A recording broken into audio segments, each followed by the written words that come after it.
Come into the room. Come into the room. Welcome. I am the H-Town Vet, and I would like to welcome you to this live stream, a place where we will discuss a variety of benefits available to veterans, active duty members, and their dependents. Give me a moment while I check the sound and we can get right to the podcast. Thank you for tuning in.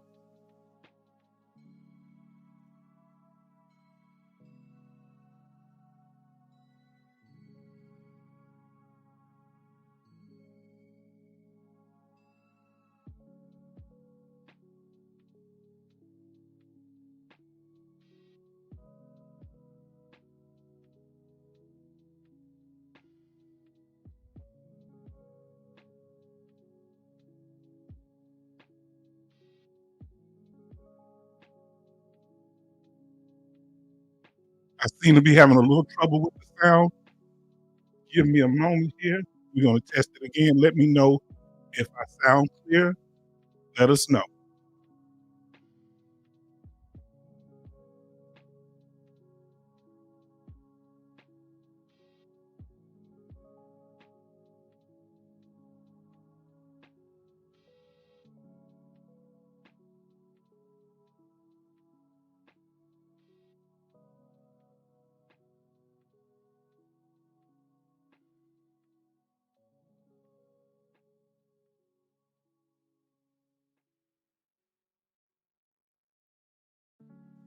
Betty Bob said we sound clear and seemed to picked up right just then. So sounds clear to me too. So family, thank you for being here. Sorry for the delay, but we want to make sure that the sound is of quality nature before we get started.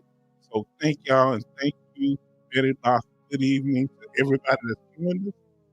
Let us get started. Now, family, the live chat is open to everyone. It's open to everyone. You're welcome to join us.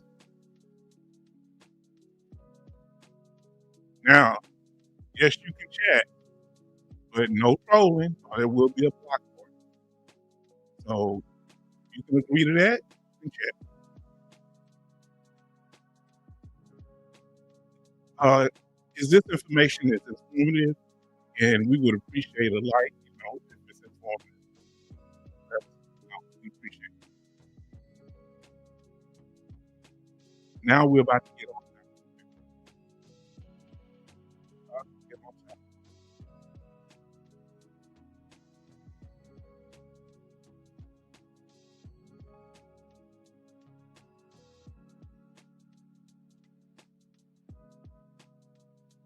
They say I'm fading in and out. Uh, Let me know before we get started on the information. I may have to edit the beginning. Let me know if I'm fading in and out right now. Let us know. Okay, let us know so we can get started with the information. I don't know. Maybe it's my box. Don't know. Let us know. Let's see what's going on here because I replaced the cord. How is my sound, family? Am I still fading in and out? That sounds a lot clearer. Okay. Thank you. I think it's where I'm at on it, so I need to make sure I'm doing it. So let's get on topic. Thank you for that. If there's any problem with the sound, let us know because we're going to try to fix that. The topic for tonight is why are so many veterans avoiding VSOs, which is veteran service officers, and lawyers and turning to so-called VA claims consultants? Several of you have, not everybody, but several of you in here have used VSOs and mixed reviews. I had a positive experience with my VSO, some have not. And a few of you have used claim consultants and some have had positive experiences. So we're going to talk about that tonight. Now, and when we're talking about VA claims consultants, these are individuals or organizations that help veterans outside of the VA system. So they're not accredited by the VA and they're operating on their, out there on their own.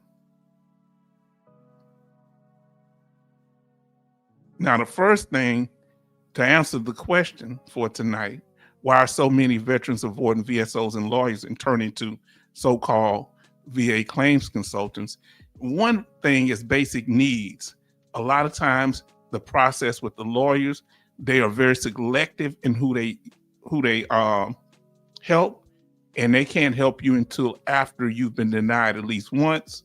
So there's a lot going on with that. Everybody say hello to Franco.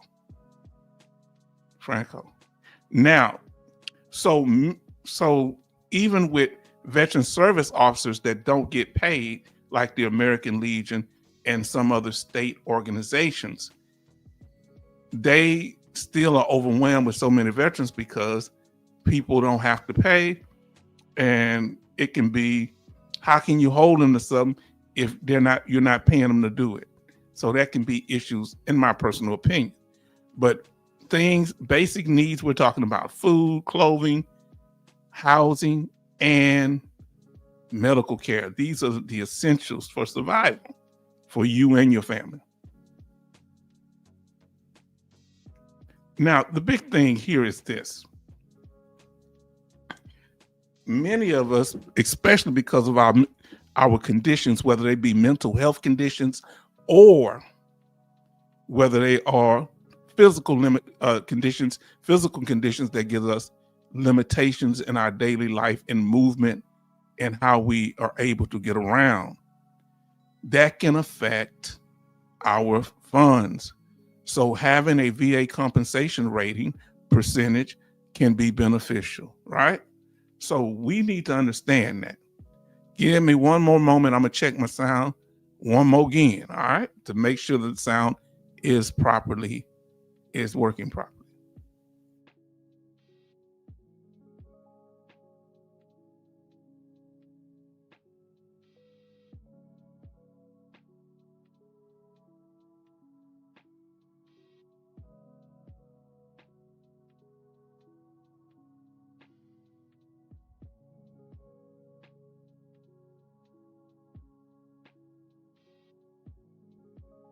Yes, the sound sounds good to me too. Now let us continue. Now, one big thing is inflation. Inflation affects all of us, especially those of us that are disabled veterans or trying to file for our VA disability.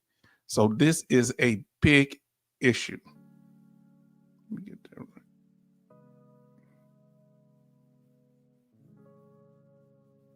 Now, inflation, meaning the prices go up. For the same product, you got to pay more. We notice in different areas in our life. Now, that money gets tight. Who in here has been in situations where money has gotten tight and you've had to pick what you have to pay and what you can't pay for?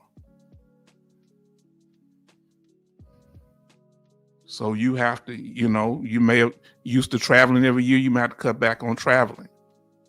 Me, myself also. Your health, God forbid you have to cut back financially on your health. But when it comes to co-pays, and if you get an insurance plan, you may not be able to get the more comprehensive insurance plan. Education, you may want to go to school, or your children may have to take out loans for school. Vehicle and house, these are all things that are basic needs that require our financial attention. Now, Betty Bob Shipmate, did I fall asleep, skip the 23rd Thursday Miss Shipmate movement? No, we changed it, brother, because tomorrow I got that dental appointment, and I just realized that I may at that dentist appointment, I may not be wanting to talk. It might be, my jaw might be in pain or something. I don't know. Now, even some of us had to cut into savings. If you've ever had to cut into your savings, put the $ or a pig or put savings in the chat. If you've ever, money's gotten tight and you've had to cut into savings Sometimes we've had to deplete our savings. Put that in the chat. Let us know. Now, when these bills are coming, when these financial obligations, we're running out of time. So even our brother say yes, even Brother Charleston experienced it. Yes, indeed.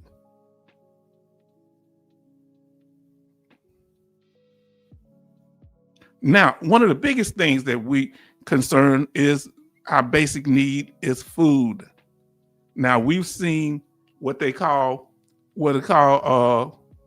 grocery fatigue. They calling it now. Yes, indeed. Betty Bob say yes. She's yes. Finance, you had to cut into them savings. Now, when you're dealing with food, the prices of food go up. Sometimes we go to off brands. Sometimes we have to cut back on snacks. Nestle, the company Nestle, has cut back 16,000 people worldwide. Yes, indeed, family. So people must really be cutting back on snacks. But we need food to survive, and clothing. A lot of times we don't think about it, but we need the proper clothing in the summer and the winter and during rainy time to survive, because you can get sick without having the proper clothing. These are the things that push us to want to find alternative ways to get our VA disability. We're not being able to meet our basic needs.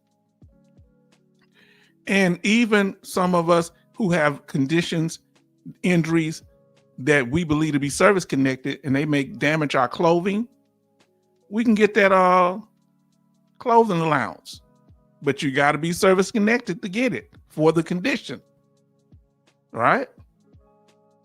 Now, listen what our brother said. I cut everything but my Sour Patch Kids. What snacks have y'all cut off? I cut back on ice cream.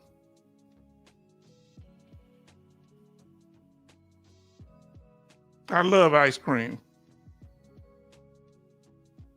What have y'all cut back? I cut back on ice cream. Franco cut back on those doggone Sour Patch. I like those that gum. Have them get them every once in a while. That the sour make you sour gum. Now, as a veteran, I get 10% off at Goodwill. I didn't know Goodwill offered 10% off, and that's something that we need to go into ways as veterans we can save money, because this is what put us in a bind while we're waiting on our VA compensation. Another thing, one of our basic needs that causes problems for veterans they get in desperation and they might ask for help outside of VSOs and lawyers is affordable housing. If you think you can get things done faster, you can do that. Whether it be affordable housing, you're falling behind on, all type of reasons. You're trying to purchase a home, you can't afford it. Now listen what our sister Betty say. I purchased electric ice cream maker. Yeah, my family used to have the one. We used to churn it. It took a while. My Aunt Leola, my mother's named after her. And this is my great aunt. And she had one, boy. And that lemon ice cream, she loved making that lemon ice cream. And it tastes good. And we make all types. But they got the electric ones now. Now, the housing market. Do you think right now it's beneficial to buy a home? Is the housing market just too high? Is it better to stay in an apartment, purchase a home, sell your home, and downsize? What do you think is the thing should be done now? These are all issues that affect how we consider filing our disability and who we file it with, our disability claims. Home foreclosures. This the ugly one. You might be trying to avoid home foreclosure because you can't work because of your disabilities, or you're limited in how much you can work. See what he got. I stopped ice cream 2 years ago, traveled to ship make Betty Box next summer.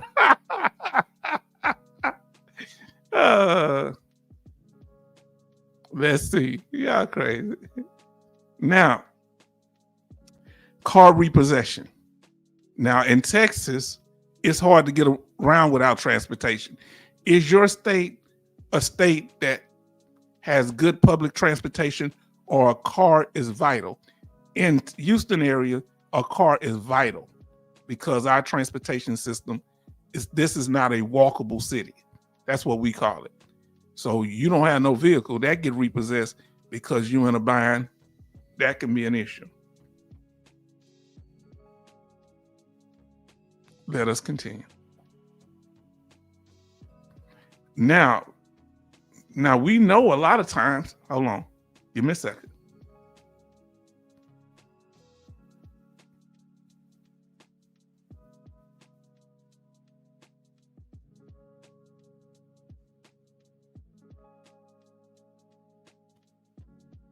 Now, let's see.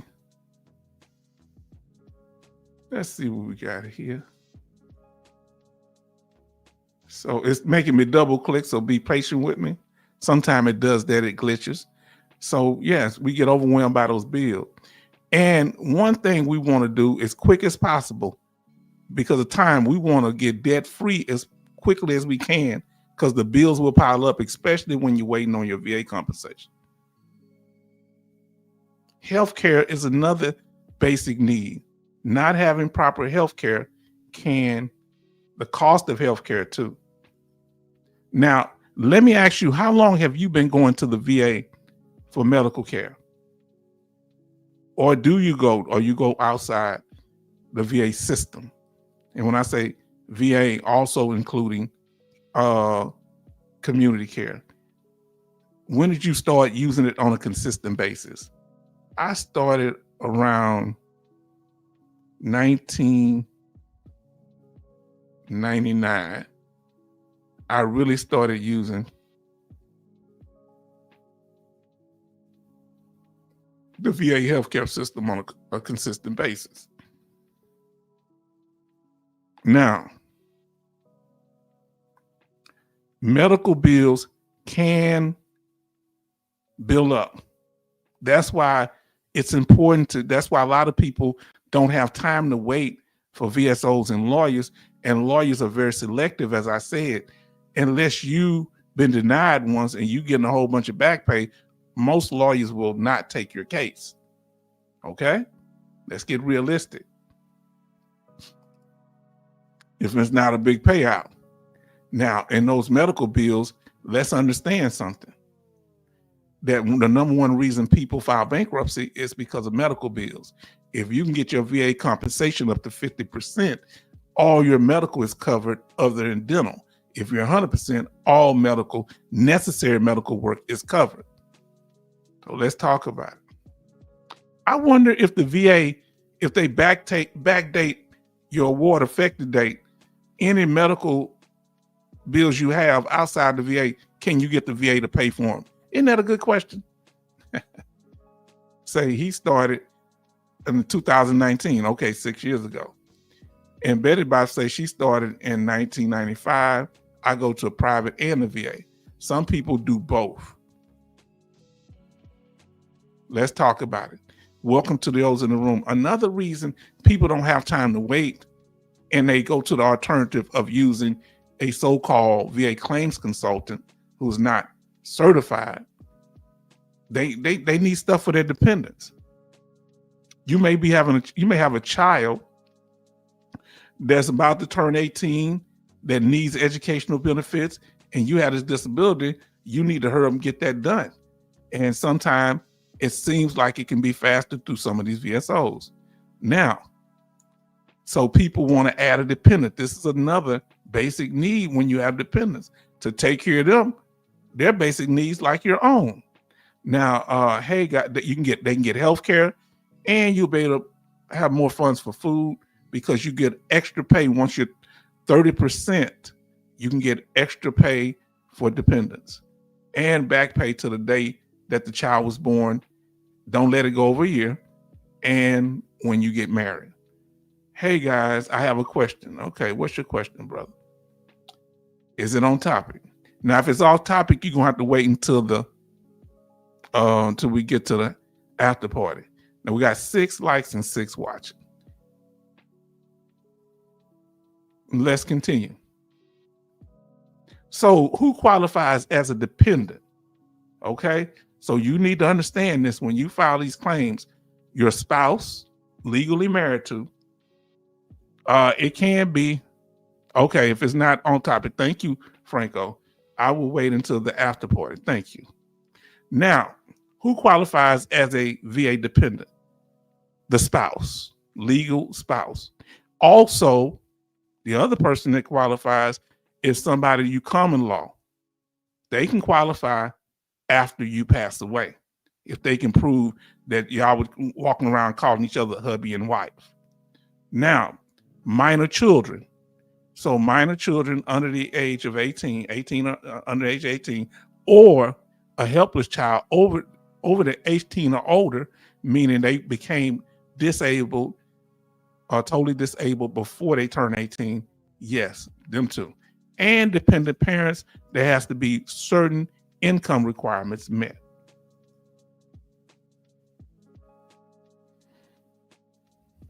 Now, number two, we talked about the basic needs, right?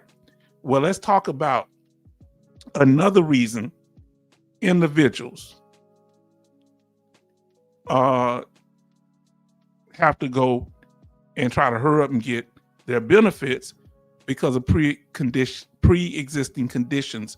Y'all brought it up last time. I forget who it was, that the most medical insurance may not cover pre-existing conditions.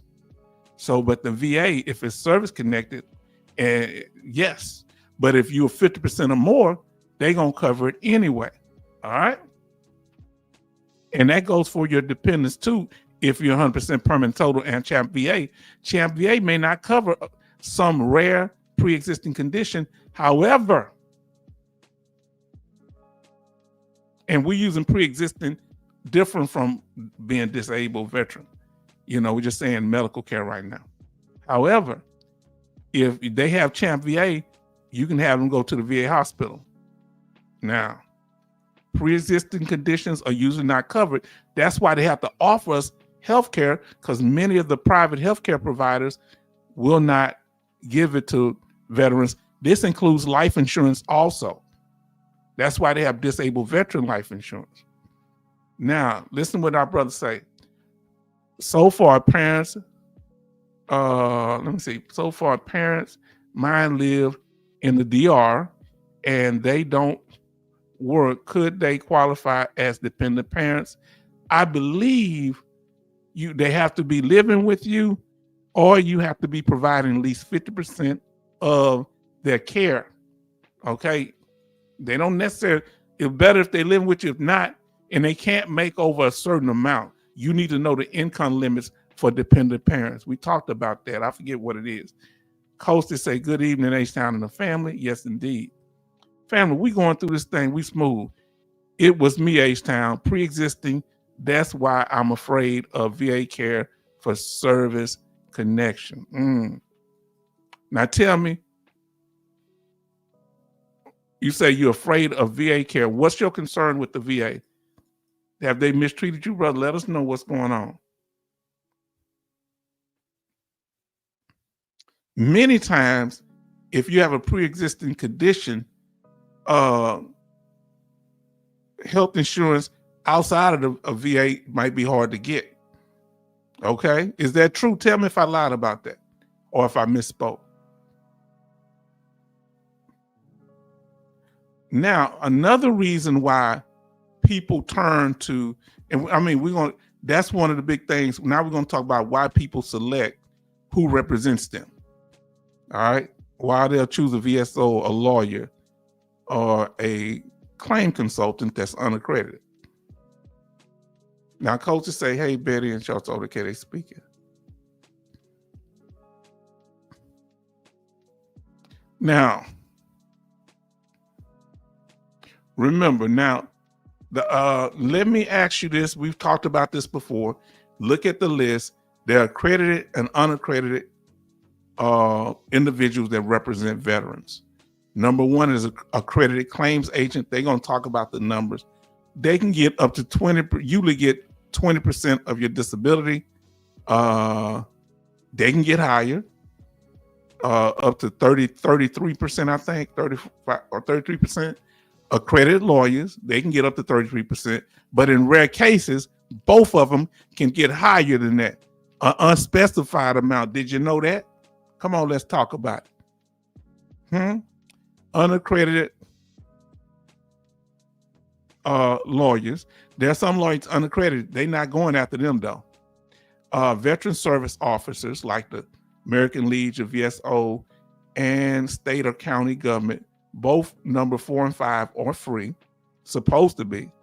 Then unaccredited claims consultants, for lack of a better name, that's what we're going to call them, was afraid before 2016 records from VA leaked to healthcare, to health insurance, cause I was VA care in 1996. VA billed my insurance, my Lord. Yeah, they will bill your insurance. They don't supposed to charge you. Your insurance is, they supposed to send you something saying this is not a bill. Now let us know, which one of these have you ever used before? Have you used accredited claims agent? They just somebody that's credited with by the VA. Accredited lawyers like Hill and Punt, they're accredited. Unaccredited lawyer, veteran service officer, state or county government, or unaccredited claim consultant. Put the numbers of the ones you did. I used only VSOs, veteran service officer. So I'll just put 4. Put the number of the ones you've done. I've only done 4. But if you've done 4 and something else, Betty Bob says 4. She's using the veteran service officer. Charleston say he used state or county government. So those are free to veterans, okay? Let's continue. Anybody, let me ask you this here. Now we're going to deal with, we're going to say trust, but like, which one of them, I'm going to put this in first. Which one of them do you have the most confidence in or trust at this point? Oh, no. Which one do you trust the least in this group? Right now, which one do you trust the least? So put mistrust. I meant to put mistrust. Which one of them do you have the less confidence in? I'm sorry about that. I meant to put mistrust. And so which one do you mistrust? So I don't know, Franco, before I corrected it, did you put VSO? Which one do you mistrust the most? Which ones do you mistrust the most? Just put the number, or you can put the word in there. Which one do you mistrust the most at this point? Let us know. Betty Bob mistrusts veteran service officers, state or county government. Now, I want to ask you a question. Is that because they don't get paid, so they may not have the motivation to finish a claim? Let us know, Betty Bob, why you say that. Now, our brother, Charleston, says he mistrusts darn near everybody. Accredited claims agents. Number 2, accredited lawyers. Number 3, unaccredited lawyers. Number 6, unaccredited claim consultants. So I'm gathering the picture, and you tell me if I'm wrong, brother. You mistrust anybody that you have to pay. And it seemed like Betty Bop's, is that the case? Anybody that has to be paid? And it seemed like Betty Bop's don't like dealing with the ones you have to pay. Am I misrepresenting you? Brother Franco says he mistrusts the veterans, the VSOs, and the state or county government. You see how numbers, you can get true answers out of it? Charleston say true. So he mistrusts people, our brother Charleston, people that he has to pay because you say they might have a hidden motive. They may be more concerned about the money. Betty Bops, if you have an opinion on why you don't trust the veteran service officer, is it because they're free? Because I kind of on the fence with both of y'all. She say never looked. Okay. Oh, you never looked into them. Okay. No problem. Family, I'm enjoying this. Let's get to it, family. See, we putting out information that's going to make sure everybody's straight. So let's say you file that claim or you're in the process of filing that claim. This is very important. Look, they never asked about my service connection. Okay, so you lost confidence in them. Okay. It's hit or miss on the VSO. Now, look who we have in here tonight. Family, I'm so happy. Now, I trust the VSO because they help me immensely. Who do you have the less trust for? Our sister. And we can pull the screen back up. You trust the VSO the most. Those of you that are in the room, let us know, who do you mistrust the most? I'm going to pull it back to that.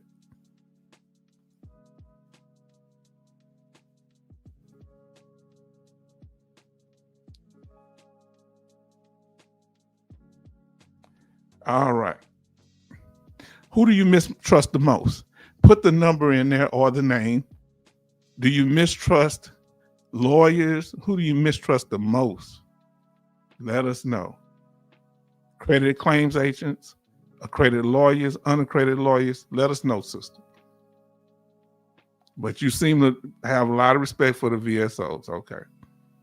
Who don't you trust? If you had no experience in it, I understand.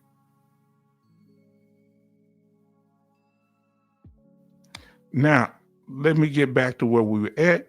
So this is a personal preference. As you see, everybody has their own position on who they trust. Now, when it comes to it, who do you think is the best to deal with these issues? Do you think some of them are better than others? Do you think some of them are better than others? Dealing with what you're trying to do. So if you're trying to get service connection, do you think the VSOs are better? Do you think somebody you pay is better? If you're trying to get an increase, who do you think the best at that? What about if you're filing an appeal, which is a strong legal battle? Do you think that more, or would you handle the claim yourself? Now let's talk about it.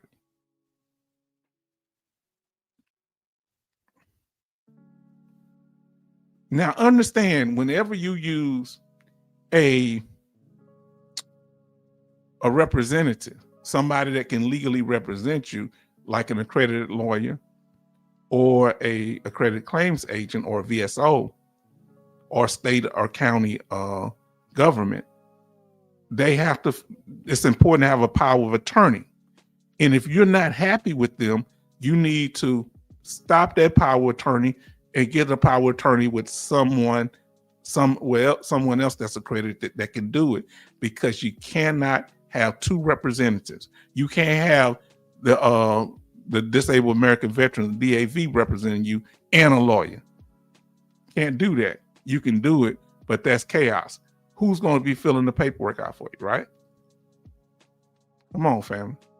So we did a video on the power of attorney. So change it over when you change people representing you. Now, the reason why so many people seem to be leaving VSOs and lawyers and turning to these so-called VA claims consultants is because they're disappointed. They're in disappointment valley.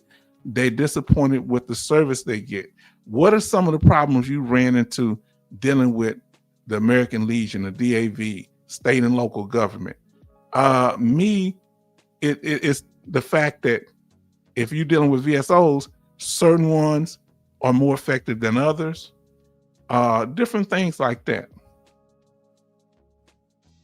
Say number 5, state or county VSO. I must trust again, but this time would question how I watch H-Town. Now I watch H-Town. So that's why we post things in the form of question. Now, let me ask you this here. Have any representative ever got irritated when you ask them questions, or they try to tell you, no, we're going to do it this way, and they didn't want your input? Have you ever felt like they didn't want your input? If they didn't want, if they wanted your input, put yes. If they didn't want your input, put no or N for no. If you feel like they wanted your input and they allowed you to actively be involved in your case, put yes. If they would like, I got this, you just do what I say, put no. And you can let us know who it was. Was it a lawyer, a VSO? Let us know. There's a lot of disappointment. And lawyers, some people have disappointment with lawyers. Bad experiences.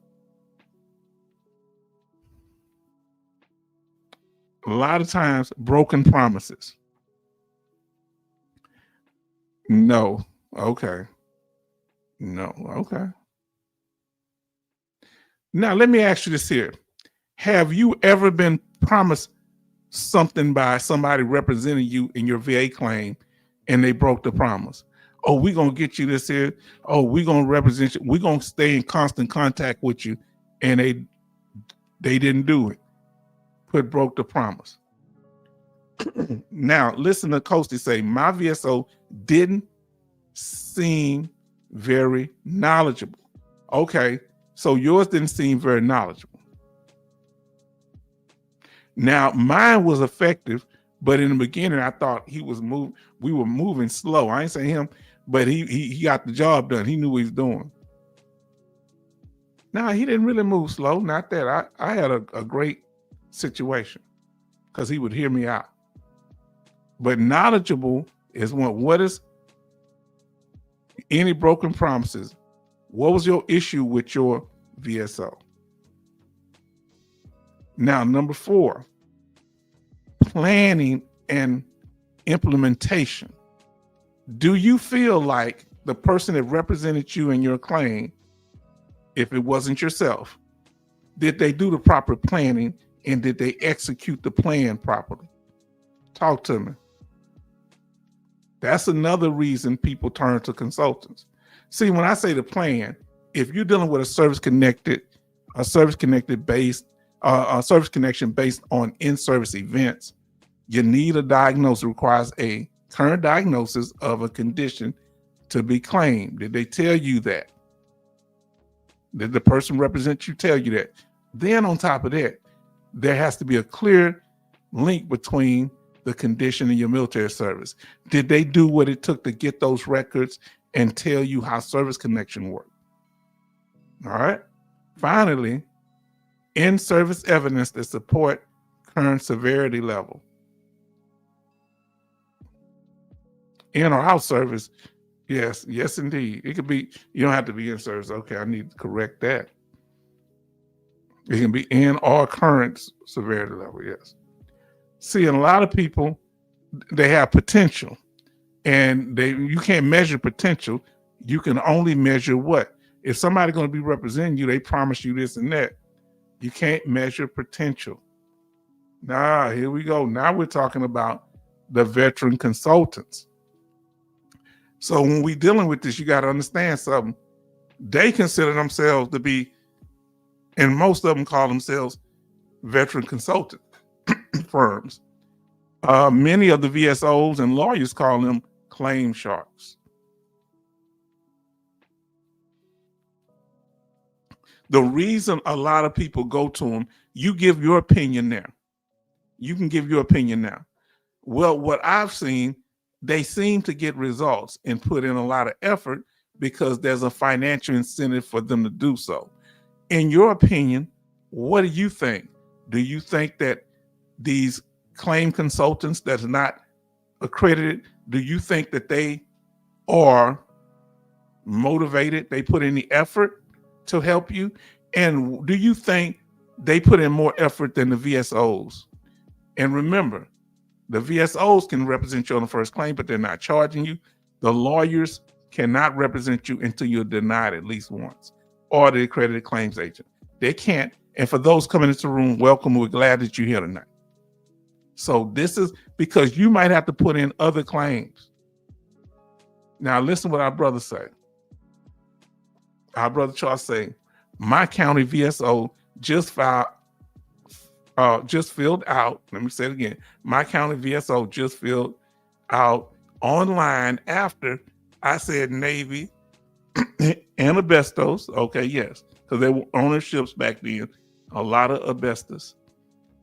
He threw in hearing loss. Okay, he threw in hearing loss because he looked at my DD-214. You can find a lot of powerful information on that DD-214.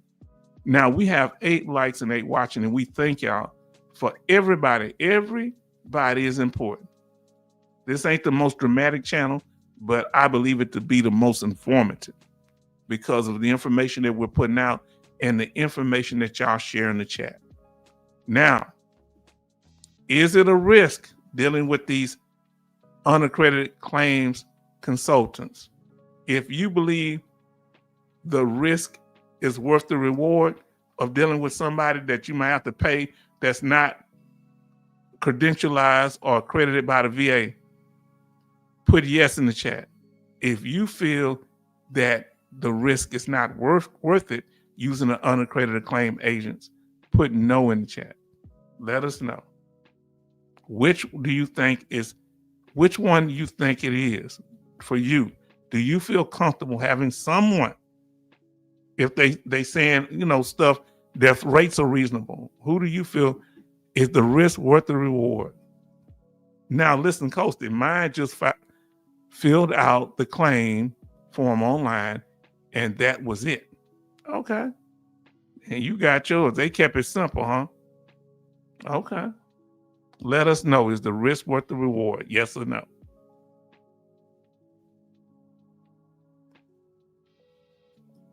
Now we're going to talk about greed, veteran greed.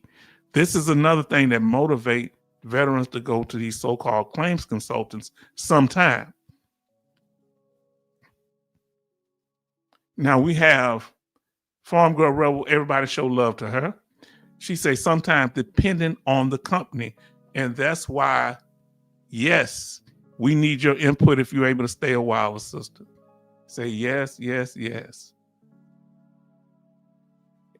And everybody's saying hi. Now, let's talk about it. Let's talk about veteran greed. They say, H-Time, you always bringing up that veteran greed. Huh? Why you always on that, man? Well, when a veteran, I'm on it because a lot of veterans, they have hidden motives, and they'll come in here and be nice as heck until they get their full benefits or get the benefit or rating that they want. Then they start being disrespectful to us because they're not just disrespecting me. They disrespecting all of us. Now, Farm Girl Rebel say all animals are fed, including the humans, can stay. Yeah, and now she able to take care of animals.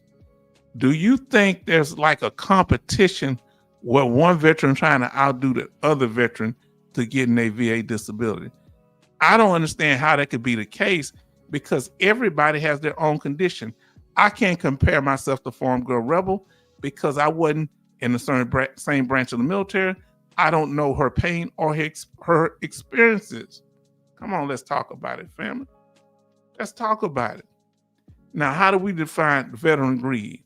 Desire to have VA compensation for in access to what veteran is entitled to. See, you say, well, H-Town, they tell me to go for the limit. Well, especially if you're filing for an increase, you better be careful. You know, you initial filing, you ain't got no rating, maybe you can just put all of it on there. But if you got a rating and you filing for an increase, family, but a lot of times when people come in here, it's all about us. It's teamwork. We singing Kumbaya until they get their benefits, fam. Now, but then some lawyer, somebody come in and say, you know what? Don't you want this pile of money? You can get some money for us and you. That's that greed, family. Now listen, Charleston say, Farm Girl Rebel, you slay me, always sunny, uplifting. Yes, indeed. Farm Girl Rebel say, I don't see a competition, but I have been paying attention to what others are doing. Please do that, because they're coming in all excited. They're the most meek and kind people. And with the hidden motives, then once they get what they want, they start trying to sabotage us, because they like, hey, I got mine. I don't want H-Town helping nobody else. I don't want H-Town encouraging nobody else, because many of y'all get y'all benefits because y'all encourage each other. So they want to come in with the nonsense that throws people off. And that'll make people that are trying to get help not want to come back, because it's like, hey, H-Town platform is too dramatic. Now, it may be a little too boring now, but we ain't putting up with the foolishness. I think, yes, H-Town, if you're working, etc., and the company competition is good for it, everyone doesn't have the same time. I did all mine myself, but I was retired. So she said, oh, Charleston, it's always fun. It's always sunny in southern Minnesota. LOL. Now, how can you stay focused when they tell you you're going to get this big windfall, which is okay, but you don't want to let the money distract you, fam? Because that money can give you that big head. That money can make you, not the thought of the money, not just the money itself, the thought of it can say, you know what? Look at me, I'm all that. I don't need none of them. And it makes us look bad as the group. And you have people like the Washington Post want to put headpieces on us. Show love to our brother, Army George. Thank you for your comment, brother. You got to watch that. Don't get the big head. And sometimes that money can be a trap, because we're allowing it to be a trap, because we allow our personal greed to get us to focus more on the money and less on being properly rated and getting percentage that reflects your condition, the severity of your condition. Come on, family. You got to be careful. Which, how can it be a trap, H-Town? We're about to explain it to you. Sometimes it's not a trap. If, let's say, you filing for an increase and you're underrated, then I tell you, don't you be afraid to file for open up a new claim and go for the benefit rating that you deserve. However, family, here's the problem. If you don't have the evidence and you already rated at a certain rating, you don't have the evidence for increased rating, is it worth increasing the VA rating? I mean, is an increased VA rating worth the risk? Not if you don't have the evidence, I say. That's why you need to have the person representing you to properly represent you. Come on now. They need to tell you what's going on. And watch our video, Veteran Entitlement or Veteran Greed. And it'll break down the difference between the two. Now, and one thing I don't want you to ever do, never do this, it'll come back to haunt you. Never stop pretending. Do not pretend. Do not embellish your condition. Don't exaggerate it. That's when they get to having them videos of you turning backflips, but you saying you can't even stand up. Be careful. And anybody telling you to do that, stay away from it. Now we're going to do the reaction video here, family. And I thank you for being so patient with us. We've been in here, 49 minutes. We got clips. We're not going to watch the whole thing. Let me turn the music off. All right. Let me see. I'm going to turn that music off. And thank you for your patience. And this is a reaction video. And we're going to be dealing with the VSOs and the claim consultants and unaccredited claims consultants and different groups having a problem with them, calling them sharks. All right. Claim sharks. Is it fraud? You decide. Now let's get to this here. Fair use, fair use. This is for educational and informative purposes only. And we will be going to video and stopping it, making comments along the way. So let's see. We're going to pull it up. All right, let me see. I can't get the whole thing. Why they want them? 3 claims agents. All that adds up to 14,448 to help. All right. I believe in 2021 there was 1.2 million veterans that filed claims. And so the first part that we're going to talk about, let me know if you can hear it good. We went over this video before, but because a lot of you may not have been here and it's pertinent to what we're doing now, somebody let me know. So the first one, let me correct. The first one we're going to be dealing with is going to deal with how many accredited claims agents work for the VA, accredited with the VA. VSOs and credit lawyers.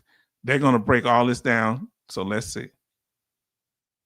That's going to be the first topic, okay? VSO reps, 6,325 accredited attorneys. See, let me go through the numbers again. Listen to what he said about the numbers. Improvements in this process, and the fact that there really is no indication of whether the veteran has been assisted in the claim. So there's no way of determining what type of assistance they received. In your written testimony, it talks that you have 7,650 VSO reps. 7,600. So almost 8,000 VSO reps. Talking about the American Legion, DAV, that's 7,600 of them. 6,325 accredited attorneys. A little less on the attorneys, accredited attorneys, 6,300, okay. 473 claims agents. So that's not as many. Look how many claims agents there. It's not that many claims agents. Now listen to that. Accredited attorneys, 473 claims agents. So there's only 473 claim agents. So when people talking about their claims agents, there's not many. Now think about that. That's not many. That ain't but a few per state, the way they make it sound, right? If you divide, how many states is it, 50 into 400? That goes how many times? That's not that many non-lawyer accredited agents. So when people going around talking about their a claim agent accredited, and they're not lawyers or not working for the VSOs, you might have to look at them side eye. Let me know if you can hear the video well. Let me know. Put sound in the chat or yes, or put a sound emoji in the chat. All that adds up to 14,448 to help. I believe in 2021 there was 1.2 million veterans that filed claims, and I looked at the website today. There's 228,000 claims that are older than 125 days. So I'm thinking to myself, as a veteran and somebody just filing a claim for the first time, they're thinking, the veteran community is relatively small. I mean, they know what the experience is like at the VA. So I believe that you have these companies that are exploiting that failure, so to speak, I mean, how do these companies flourish? Because it appears to me it's because there's a need. I mean, the average veteran, I've gone through the process, there's some pain involved.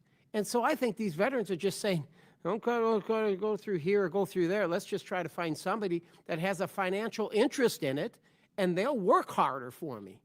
Now, do y'all believe that someone that has a financial interest in your claim, maybe a lawyer, accredited or unaccredited, maybe a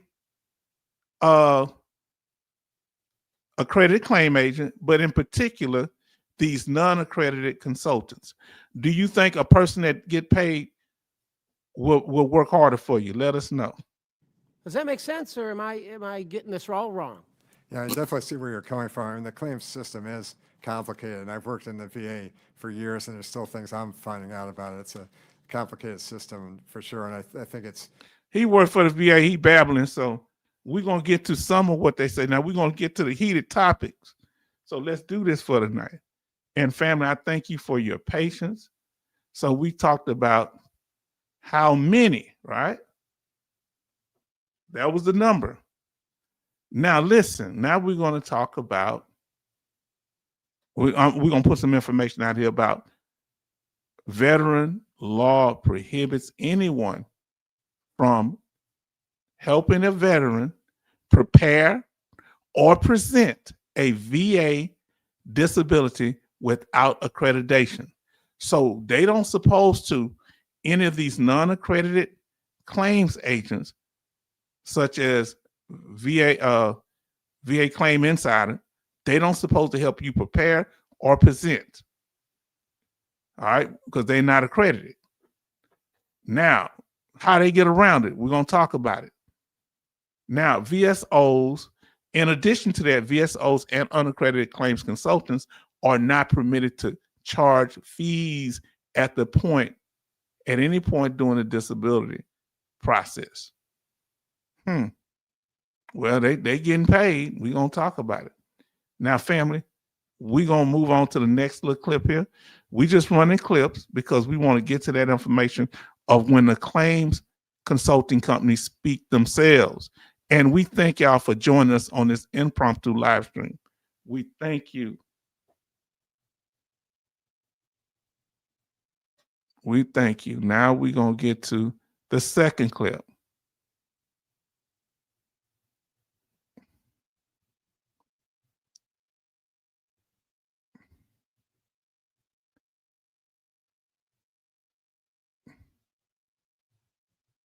So let's get started on the second clip, and we thank you for your patience. And the second clip is going to deal with the ceased and desist that was sent to certain of these claim consulting companies that's not accredited. So let's talk about that. Now let's see. They got all these people representing us, but we still have to go get help outside. That's strange. And they saying hi to each other. Okay. Now, we got Brother Charles to say, question. I don't understand how a veteran themselves can fill out the form if they are not accredited themselves. Strong statement. So if we can fill the forms out ourselves, that means if my wife, I don't have one, if my family member, or if somebody like Charleston want to help me with our claim, or I want to fill it out myself, I'm not accredited. So why is it's an issue? Maybe because it involves money. Maybe it's because it affects the pecking order. Other people say, I got to play by the rules, but y'all don't. Does it make sense? Let us know. So they sent a cease and desist. We're going to get to that now. So get ready. All right. Now let's see where we at. Now listen. Thank you. And I will now recognize my colleague and the chair of the O&I subcommittee, Mr. Pappas. Thank you very much, Madam Chair. Thank you very much for your responses here. And I just want to drill down on one issue that's been brought to my attention. It's about some cease and desist letters that have been sent to two parties that will be represented on the second panel here today, Veterans Guardian, VA Claim Consulting, and Trajector. And with regard to Trajector and two of its legacy brands, VetComp and Penn and VA Claims Pro, your office has taken the additional step of making referrals to the FTC, the Office of Inspector General, the Department of Justice, and the Florida AG. So they really at the trajectory because they make, I think, almost way more money than anybody else. They're up in the half of I think are close to $500 million or $1/3 billion. About 250, well, not that far. About 250 million, I think I remember, a lot. They may make more, But how we don't know So that? I'm wondering if you can, So let's see what our brother say, okay, our sister say. Betty Bob say we have 11 likes and 11 watching. Thank y'all, family, because y'all are very consistent. And we take time to break this down. Now let's talk about that cease and desist that was sent to, in particular, several of the non-accredited claims consulting companies, but in specifically to trajectory. Let's listen. comment on the status of these referrals and if you believe that these companies are providing unauthorized claims assistance and why their activities have been allowed to continue. Okay. Yeah, we've either through, being alerted by sources or in one case through a SEC filing that we became aware of, we took a look at, what seemed to be going on out there with some of these organizations. We're very concerned that, there may be activities that's, outside the bounds of the law that are going on. In the case of the one organization, Trajector, some of the things that caught our eye from looking at their SEC filing, it appeared that they were involved in claim preparation by unaccredited individuals, that they were charging fees for claim preparation prior to a VA decision on the claim, that they were charging fees for the services of non-accredited individuals. They had non-conforming fee agreements, don't meet our requirements, that it appeared to be there were contingent fees for expert medical advice and fees for medical consultation and claim assistance that together would exceed our standards for what would appear to be unreasonable. So there was just a number of issues that popped up there. So we sent a cease and desist letter to the organization indicating that we thought there were problems with what they were doing. The organization's responded. We're reviewing that response. I think there's going to be a continuing dialogue with the organization so we can try to get to the bottom of what's going on there and what their business model is. There's other organizations too that have been involved in activities that look to us like unaccredited representation by unaccredited individuals, fees that were not authorized under the law. So those are some of the common things that we see. So as I mentioned, our practice is to send a cease and desist letter. Then if we get a response, we'll engage with the organization, try to get to the bottom of what's going on. But ultimately, because of the lack of penalties for non-accredited representation or whatever, we need to try to bring other agencies involved, either at the state or federal level, to help in that situation. So you've made clear in your testimony, and your office makes clear, that advising a claimant on a specific benefit claim or directing a veteran how to fill out an application, even if that advisor never puts pen to paper, is that something that is beyond the bounds of the law if these organizations are unaccredited? Mm-hmm. Yeah, there's issues about what constitutes preparation of a claim, and we're getting back and forth sometimes with these organizations about what they're doing. We think if you provide advice to a prospective claimant on what they need to do to obtain benefits on a particular claim, or if you help them prepare evidence to support the claim, that's preparation of a claim.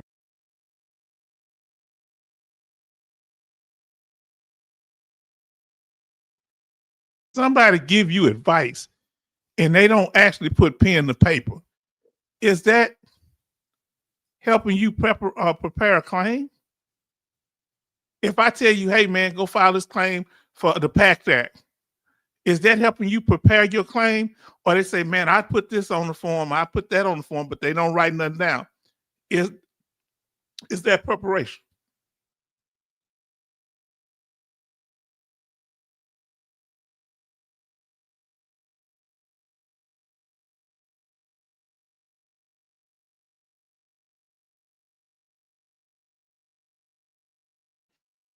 Now, Brother Charleston had to cough. Brother Charleston say crazy rules. He's talking about, I believe, he's talking about how I can do my own claim, but I can't get somebody that's more knowledgeable to help me do it if they're not accredited. Now, Charleston say, maybe I'm too old. Army George says, this is exactly why I did all my claims myself and studied the law and did all my medical, MRI, etc. So you got all your paperwork and made the proper comments. Some may not be able to do that. I'm not confident when it comes to physical conditions like that, even though I have some knowledge of a lot of this stuff. But the mental health, I had help, but I was pretty knowledgeable because I understood my problems. But everybody may not feel comfortable or have the knowledge that they need. Excuse me. Now, listen, he said, I'm too dumb to do it myself. I don't think you're dumb, bro. Some areas we may lack the knowledge, and we might just need the proper guidance. And that's why we had this channel. You see, I plugged the channel right there. You saw how I did that, huh? That's why we had a channel where we can learn from each other. Y'all saw how I tied that in. Did you see that? I mean, that falls within the legal requirements, and they need to be accredited to do that. A couple of tests we look at, has the veteran expressed interest in filing a claim when they approach a representative? If they answer an advertisement that says we provide claim service and the veteran reaches out, they're interested in filing, and then the assistance at that point seems generally to us to be helping them prepare the claim. Also, are the services being provided, do they serve any other purpose other than supporting the claim? And if they don't, then it looks like they're helping to prepare the claim. So there's a couple of things that we look at where I think we could do more in this area. I was talking to my staff recently about, do we need to better define in our regulations what is meant by preparation of a claim, and kind of put some boundaries down there and allow the public to comment on that in the rulemaking proceeding, and get some rules down. So that's something I think that they would like to consider doing, to try to settle that issue. Okay, I appreciate. Now, family, let's respond to what Farm Girl Rebel's saying, and then Franco. Listen, he said, I need assistance because my VSO wasn't understanding secondary, and talking about secondaries, meaning secondary conditions to your primary condition, that your primary condition may cause you, if you have back pain, it may cause depression, things like that. So understand my secondaries, and was using a scattershot approach that makes no sense whatsoever. I got you. Say Kobe calls that a layup. Yes, indeed. Now, rest in power to Kobe Bryant. Now, family, let us move it up. We've dealt with that. Now, what are we going to deal with now? The cease and desist. Then, we just dealt with the accreditation issue. I'm sorry, we just dealt with the accreditation. So we've done that, accreditation and training. So sorry. So, what is required and who's required, and people cannot help prepare claims if they're not accredited. Now, let's go into what the American Legion had to say. We're just doing short clips for him when we're getting through the information. We want y'all to respond. It's important that you respond, and we thank you for your response. You understand? Because we're getting right. Because after that, it's going to be one of the unaccredited claims consulting companies talking. And we're going to get into their comments. We're just going through it like piece by piece so we can get this done. Thank you for being so patient.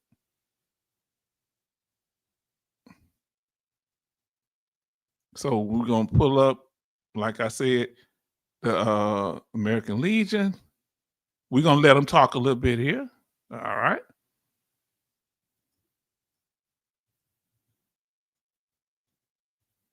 Here we go.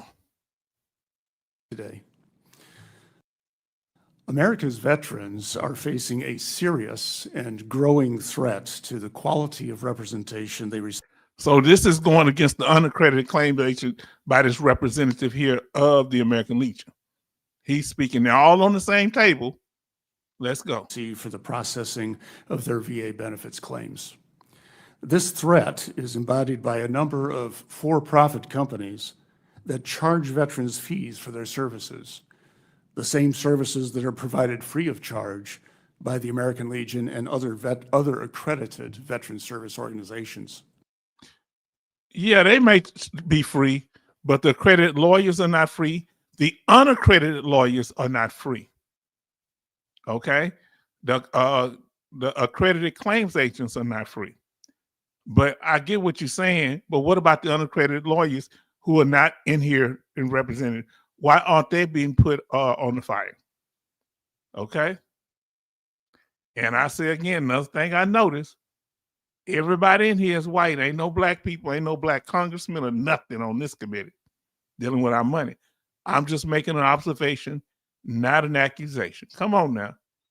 Let's get back to it. We're talking about this American Legion family. Let's see what they got going on.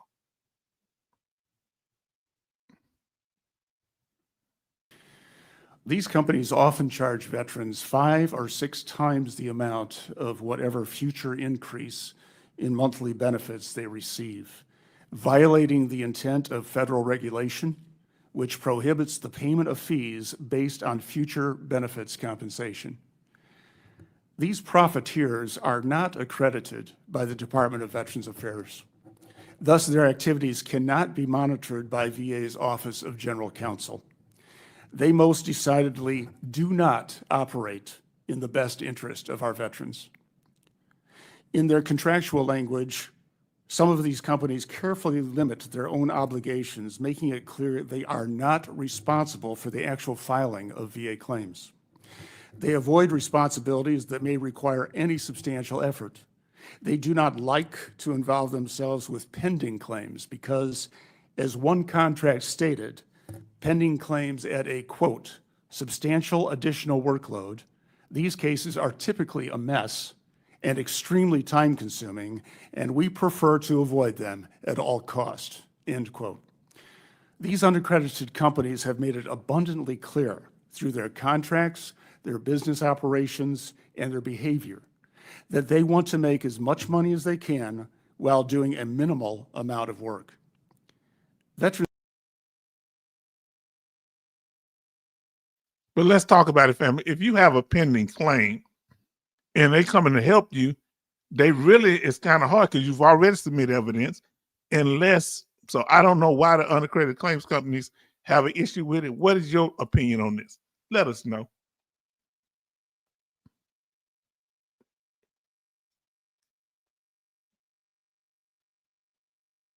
Suffer far too often from the behavior of these for-profit firms. The American Legion receives frequent complaints from veterans and surviving spouses about the unreasonable fees and the unprofessional treatment they receive from these predators. Providing claims assistance should not be about the money. It should be about service to veterans and their families. The American Legion has been assisting the veterans community for more than a century, and we are thoroughly invested in that. Okay, now you're getting into his political stance or his opinion. Okay. Now, I'm not saying they're not committed, though. The first company I used was worthless, and they wanted 6 times my increase. What's reasonable? We're going to get into that, okay? But y'all can put it in the chat right now. What's reasonable for a company to charge you? You think certain percentage of your back pay or something? What's reasonable in your eyes? And you're going to be getting the benefits for the rest of your life. So some people, it may not really matter if they have to pay a lump sum up front to one of these claim consulting companies. So family, I want to know where you stand on this thing. Do you think this is unfair? The VSO say, hey, we do it for free at the American Legion, but they charge y'all. Do you really want to be dealing with them like that? We got your back over here at the American Legion and DAV, Veteran Affairs Wards, and the city and councils. Now, family, we got to the American Legion. Now we're going to go right to the point, and we're going to hear from who? We're going to hear from the companies themselves, family. Huh? Themselves. Let me see. Okay.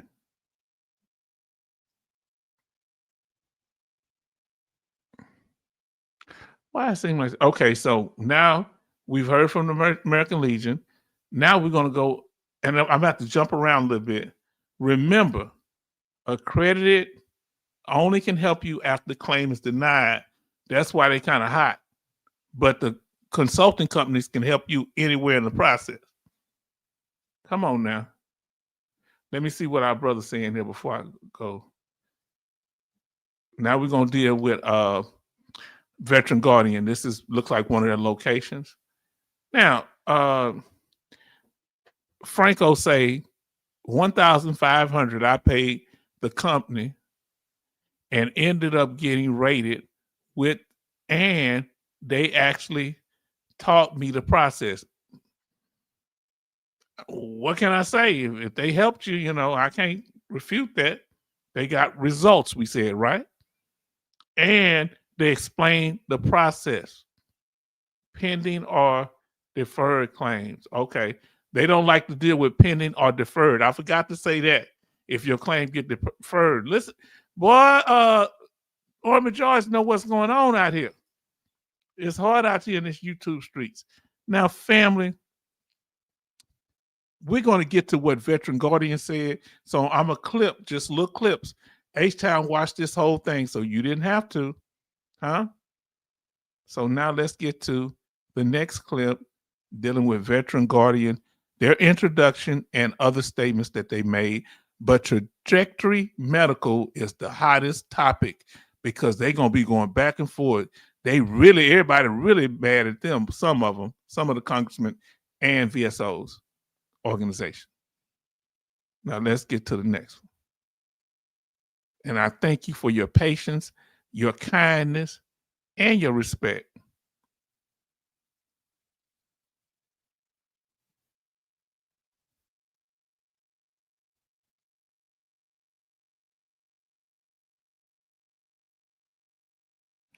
Now, family, let's get to Trajectory Medical, fair use, of course. Fair use. Let's do this here. Let's see what their opening statement. He's actually a colonel, a retired colonel, I believe, lieutenant colonel. So let's see what we got here. Brother Charleston says, question, does the VAB require a signature on the VA claim? I think you're talking about VA claim process form from claim agent, lawyer, like a IRS tax 1090. No. They might have it on there in their file, but usually all I had to do was sign. Sometimes your representative can sign if they have a power of attorney. And if they already got the power of attorney, they're going to be listed on your award letter anyway. Yes, if they're accredited, okay, or VSO. Now let's talk about it. Hopefully, let me know if I answered your question clearly. Thank you for your testimony. I would now like to recognize Mr. Taylor, who's joining us remotely. Now, this is the representative, the one representative for Veteran Guardian, the one that's kind of in hot water about these Nexus letters. But this was a few years back, so we want to hear it out. Good afternoon, Chairman Pappas, Chairwoman Luria, Ranking Member Mann, Ranking Member Nels, and members of the committee. My name is William Taylor, and I'm a co-founder of Veterans Guardian VA Claims Consulting and a veteran of the U.S. Army. I'm a proud graduate of West Point and retired in 2018 as a lieutenant colonel after 23 years and 6 deployments. In 2015, I started. Hold on. He got credentials, family. Don't that mean something? He was a lieutenant colonel, retired, and 6 deployments. You know, I guess that's supposed to mean something. But I guess he's showing he committed to the country, whether you deployed or not. All of us are trained and complete our duty, but okay, oh well. Now he's saying in 2015, let's see what he say he started. Lieutenant colonel after 23 years and 6 deployments. In 2015, I started to consider retiring from the Army. And one of the questions that came up was VA disability benefits. I knew little more than they existed and that I felt healthy and probably did not qualify, which I now know was wrong. Information about VA disability benefits was difficult to find. Fortunately, I was able to successfully submit my own claim. Unfortunately, I was the exception and not the norm. The VA disability process is a bureaucratic. I'm kind of impressed to hear a lieutenant colonel actually helping, enlisted people. And he now listen, Farm Girl Rebel say, my ex-boyfriend was a lieutenant colonel, didn't make him a good guy. Oh, I think y'all broke up because he didn't want to help feed those horses and those goats. Oh, I ain't throwing shade. Why you think? Am I being messy? You say just because they have the title or the rank, that doesn't mean that they're a good person. Real true. That's a true statement. And difficult system that challenges most veterans, and I am proud of the work Veterans Guardian has done to ensure veterans receive all of the benefits that they have earned. I am pleased to be here today to lend our voice to this important discussion. Based on my personal experience and that of others, we saw a serious gap in the system. We are proud to be veteran-owned, with over 75% of our employees being veterans, spouses of veterans, or spouses of active duty personnel. We are part of the military community. We are mission-driven. 75% of the people that work for them are veterans or veteran dependents. Don't that count for something? And we are focused on providing the best possible service to our veteran clients. We appreciate the statements from all of the stakeholders here today, and we share many of the same concerns that you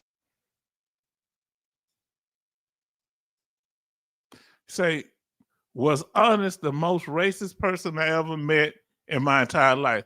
Why y'all think so many black officers never get promoted to general? That some do, but it's very rare. And we're all over the military. I don't know if it's bad as it was when I was in, but I hear you. We don't mean to give you no trauma, no flashback Farm Girl Rebel. And hope that the colonel here is a decent guy. You've raised. We have structured our business practices to address many of these concerns and are supporting accreditation reform to further address these issues and to provide greater support to our veterans. Given the difficulty in navigating the VA disability process and the sheer volume of veterans that need assistance, including a current backlog in excess of 230,000 disabled veterans, veterans need more options for assistance, not. So if the VSOs and the lawyers are helping with your claim, why is the backlog so hot? And they got all these thousands of people that are accredited that's supposed to be helping veterans, but there's still a heavy backlog. And when I say accredited, I'm talking about accredited claims agent, accredited lawyers, and accredited VSO. Less. Veterans should be able to pursue their claims in the manner that best serves them, with full knowledge of all available providers who can assist them at any step in the process. Veterans make a fully informed choice to use our services for a multitude of reasons: easy access and responsiveness, our experience and knowledge developed and refined over tens of thousands of claims, our expertise utilizing a team method, our ability to help develop medical and lay evidence, and our competence in developing claims for secondary conditions. I am proud that we have assisted tens of thousands of veterans with over a 90% success rate. And the veterans themselves have made clear that we are providing an important and necessary service, as we have thousands of positive reviews and many personal referrals from our clients that are a direct testament to our client care. In fact, over 50% of our new clients each month are referred from previous or current clients. We have also received extensive. Now, do you believe the numbers? Do you believe the numbers? And I do. I wasn't trying to joke, but that's kind of sad, Farm Girl Rebel, because especially that Lieutenant Colonel you're talking about, he used to be over other people. Imagine the people on this rank if he had that type of bias or racism. I do respect you, and for making your statement, being honest. Recognition for our work and business practices. Veterans Guardian prides itself on being a transparent and ethical company. From our first interaction with our clients, we have designed our system so that no veteran chooses our services without fully understanding their options and how our business works. For example, we identify boldly on the front page of our website the availability of the free services and the VA OGC link to find them. Each veteran also affirmatively indicates in a simple, easy to understand one-page document that they understand that there are free services available, that they can pursue a claim on their own, that these options can be successful, and that they are choosing to use Veterans Guardian as an unaccredited fee-based service. We do recognize that there are bad actors out there, particularly with companies that are focused on pensions, aid and attendance, and loans. But these are the outliers. The vast majorities of companies in this industry are honest and ethical companies, and Veterans Guardian prides itself as being one of those companies. Our fee structure itself is wholly aligned with our veterans throughout each step of the process. We do not collect any fee unless the veteran achieves an increase in their VA benefits. And any fee that a veteran pays us comes from new benefits we have helped them secure. And no veteran is financially disadvantaged from where they were before they came to us. Our veterans are paying a one-time fee for assistance while receiving a lifetime of benefits. Included in our written submission for the record is a detailed description of our fee structure. In order to achieve the goal of ensuring Well, they put their fee structure straight out so they don't hide nothing. And adults have a right. And I forgot, I didn't read your statement. I apologize. I kind of skipped up. Charleston say, Farm Girl Rebel, you say X. I bet you got a story. She said, oh, let me take that down because she's talking to him. So only the ones that, I apologize for putting that up. Only the ones that don't have the X symbol. Ditched him while deployed was a good time. He sent me 5 to 6 pages hate letter every day for a month. Looked like they were written by the Unabomber. Y'all remember the Unabomber guy? Wow, that's crazy. We've all had them kind of stories, but I don't know if mine has been that crazy. that all veterans entitled to disability benefits receive them. We strongly support accreditation reform. We should open the tent to allow companies like Veterans Guardian to become accredited. Reform should increase knowledge requirements and scrutiny of applicants for accreditation, increase VA oversight of accredited agents, provide for regular audits of claims agent performance, establish more detailed standards of conduct. So basically what he's saying is they should allow to be accredited, but then later on, he talk about he don't want to be accredited. So you see how that go. Then we got Remoms. She laughing like crazy over there. Let's get. Provide the VA with the enforcement tools necessary to pursue bad actors. Our goal should be to expand good options for our veterans, improve oversight, ensure veterans are receiving competent assistance, and provide our veterans the freedom to make an informed decision on how they want to pursue their claim. Not too long ago, attorneys were prohibited from assisting veterans in the claims process. They fought for the best interest of the veterans to be included in the system and now fill an important void. We are also fighting to be included in the system because ultimately we want veterans to have more options, not less. I look forward to a constructive discussion on how we can work together to address these issues, accreditation reform, and to responsibly serve veterans who have dedicated themselves to the service of our nation. I welcome the committee's questions. All right, family. So he put his opening statement out there. I had to be fair, let him speak his truth. Now let's see what we got here. Betty, oh, I can't read that one.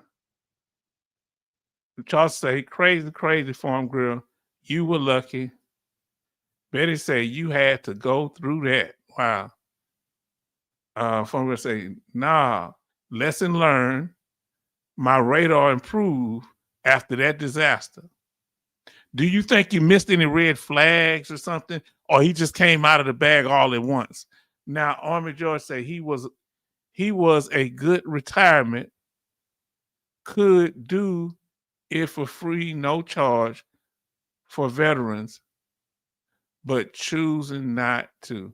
Okay, I guess you're talking about this one here.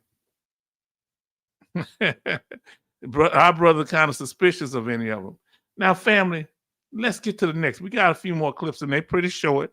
So I thank y'all for your patience, your kindness, your respect. We want to get to your statements here. Okay. Now we're going to see another clip from Trajectory. And we're going to move that up. We're going to move that up. Thank you. Let me see where I'm at.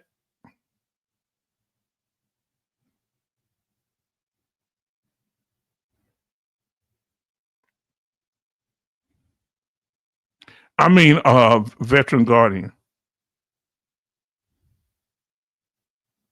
because we're going to do them one at a time. So I'm skipping around a little bit. So be patient with me now. It's not necessarily in this order, but I want to finish up on Veteran Guardian so that we'll have this thing right. You understand? Now we're going to do one more clip on there.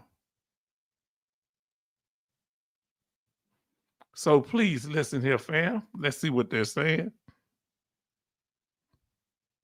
Recourse and protection for that veteran. Everything else, that's for us to figure out. That's the Veteran of Four Awards representative. Thank you. Lieutenant Colonel Taylor, how many of your clients have already tried to use services of a traditional VSO without success? Do you have a feel for that? So this is Veteran Guardian co-founder about to talk. Congressman, thank you for that question. We do have somewhat of a feel for that. We have a significant number of our clients that come to us after years of frustration navigating the system. That might be on their own. It might be with VSO assistance. It might be with getting assistance from the VA.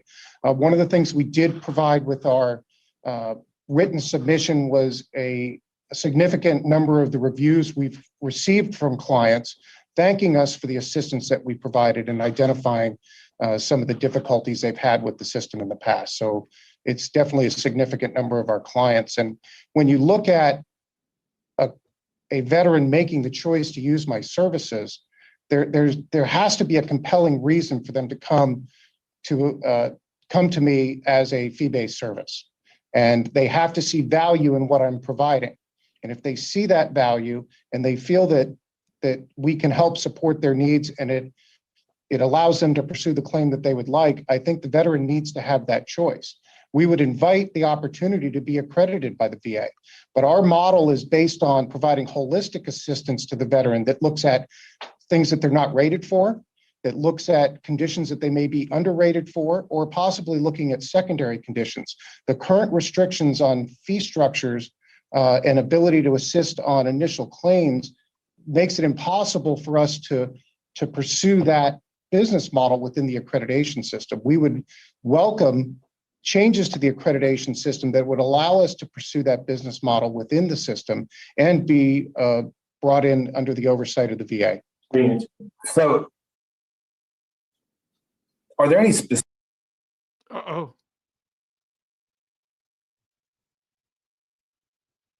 specific things from an accreditation standpoint, any changes in that process that you think would be helpful?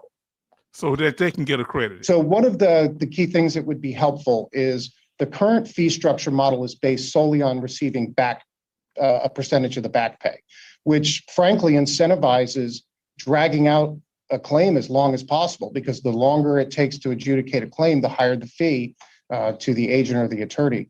We believe. Now that's true. Even when it comes to accredited claims agents and lawyers, the longer the wait, the higher the back pay, but the veteran is the one that suffers because they got to pay more money outside and they got to go without the funds until they receive their VA compensation. Now let's see why sister here, we're going to finish up and we're going to read because y'all make some powerful statements up there. Believe in trying to get it right on the front end, get it packaged, submitted, include all the evidence, presented in a way that allows the VA to make a decision and get those decisions back so that the veteran doesn't have to go through the appeals process. So they don't have to go through having a claim denied. Our average veteran is seeing a decision back on their claim in the 3 month time frame. And if we were to work off of a back pay model, I would lose money on every claim that I provided assistance on. Well, thank you, Colonel. I'm out of time, and then we'll thank the members. So he moved quite fast. He said they try to get the claims approved fast.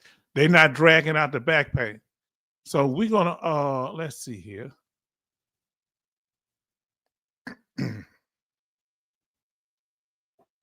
She says, our sister, let me take the congressman off the screen. She says, I missed some red flags for sure.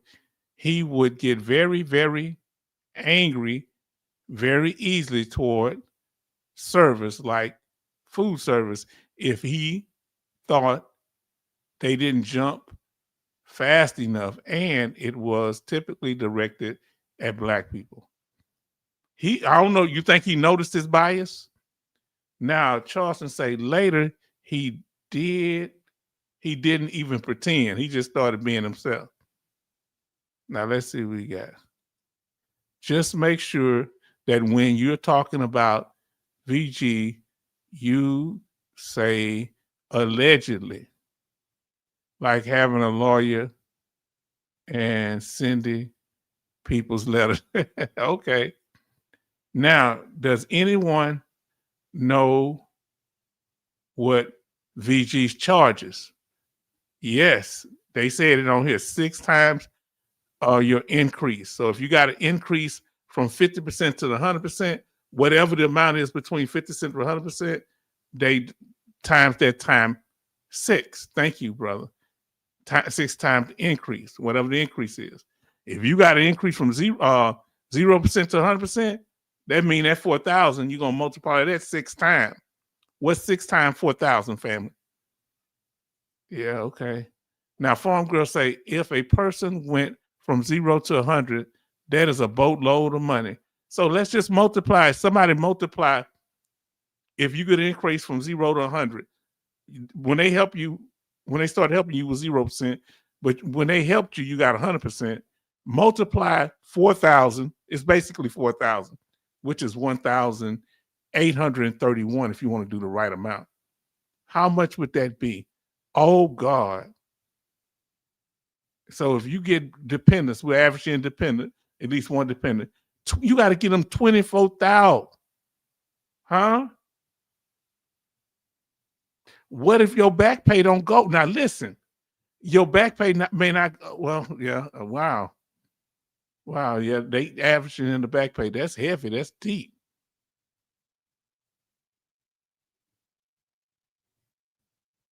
Yeah, and they take forever and only work one thing at a time. Now listen, Charleston. I learned in construction to avoid the fly-by-night companies that say out front, our lawyers know what they're doing. Answer equals you will be screwed. Sound like you've been down that road before. Now, Brother Charleston, and I'm not making light of it, but sound like you've been down there. I don't math. She say, man, 24,000? Man, that's crazy work. Yes, indeed. Do you think that's worth it, though, if you're going to be set for life with that 100% for the rest of your life? Is it worth it? You're going to get to keep your back pay. They just want that increased money, which if it's your back pay is 25,000, they getting all your back pay because you got to pay them. I am not, Farm Girl say, why I'm not seeing Charleston message. Hold on, where's Charleston message at? I just saw it right up there. If you ain't seeing, let me know if it's some glitch or something.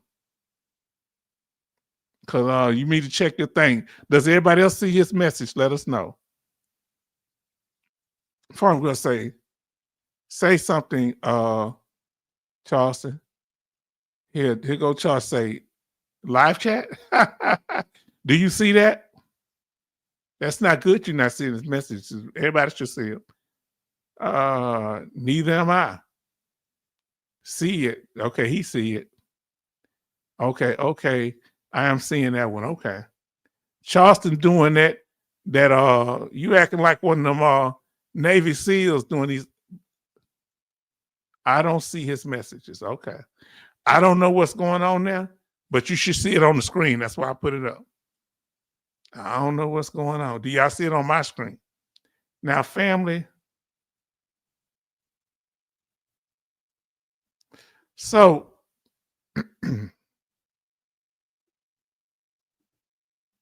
what the world?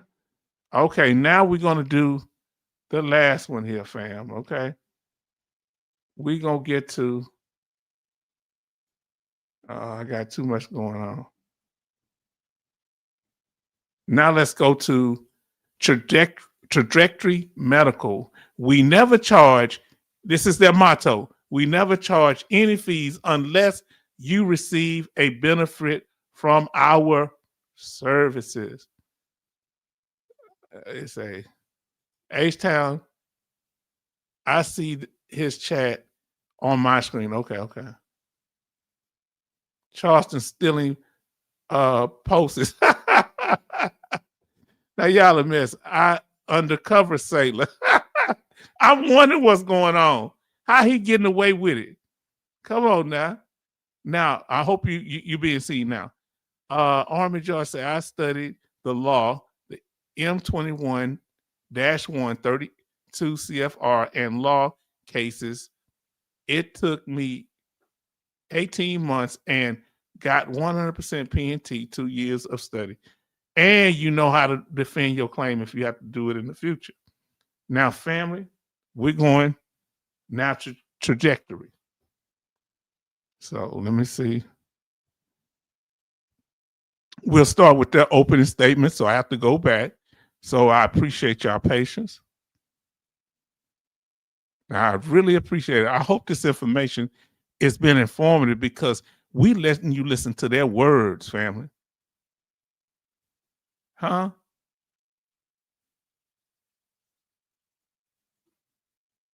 Now let's go to trajectory and see what they're talking about.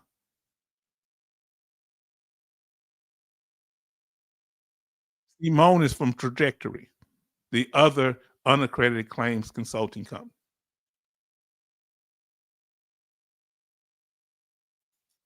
Members of the subcommittees. I'm very grateful to be here to share with you information about our company, its mission, and its operations. Trajectory Medical is an evidence-based medical consulting service that offers veterans around the country the opportunity to identify disabilities that they have and to obtain the medical benefits that they deserve and have rightfully earned. Companies like Trajectory Medical offer a service that is not currently being provided by free VA-related entities. And it's for that very reason that Congress has repeatedly upheld the fundamental right of veterans to obtain. And he's talking about entities. He's talking about like the VSO. Evidence and medical consulting from private for-profit medical professionals. Most recently, this happened with the law that required the posting of disability benefits questionnaires on public-facing websites so that private medical professionals had the ability to use those forms to support VA claims. Because remember, back then, about 2 or 3 years ago, they took the public during the pandemic situation. They took the public DBQs off that you could use to take to your private doctor. He's saying his company connects people with those doctors. In so many words, he's just like a middleman. They get paid quite a bit of middle money. In addition, we can go back to the late 1980s and the Veterans Judicial Review Act, which also mentioned the importance of having veterans submitting private medical evidence in support of claims. These companies are not OGC accredited, and quite frankly, they shouldn't be, because they are already effectively regulated by the state licensing medical boards that govern their activities and the other ethical standards that they're required to adhere to as medical professionals.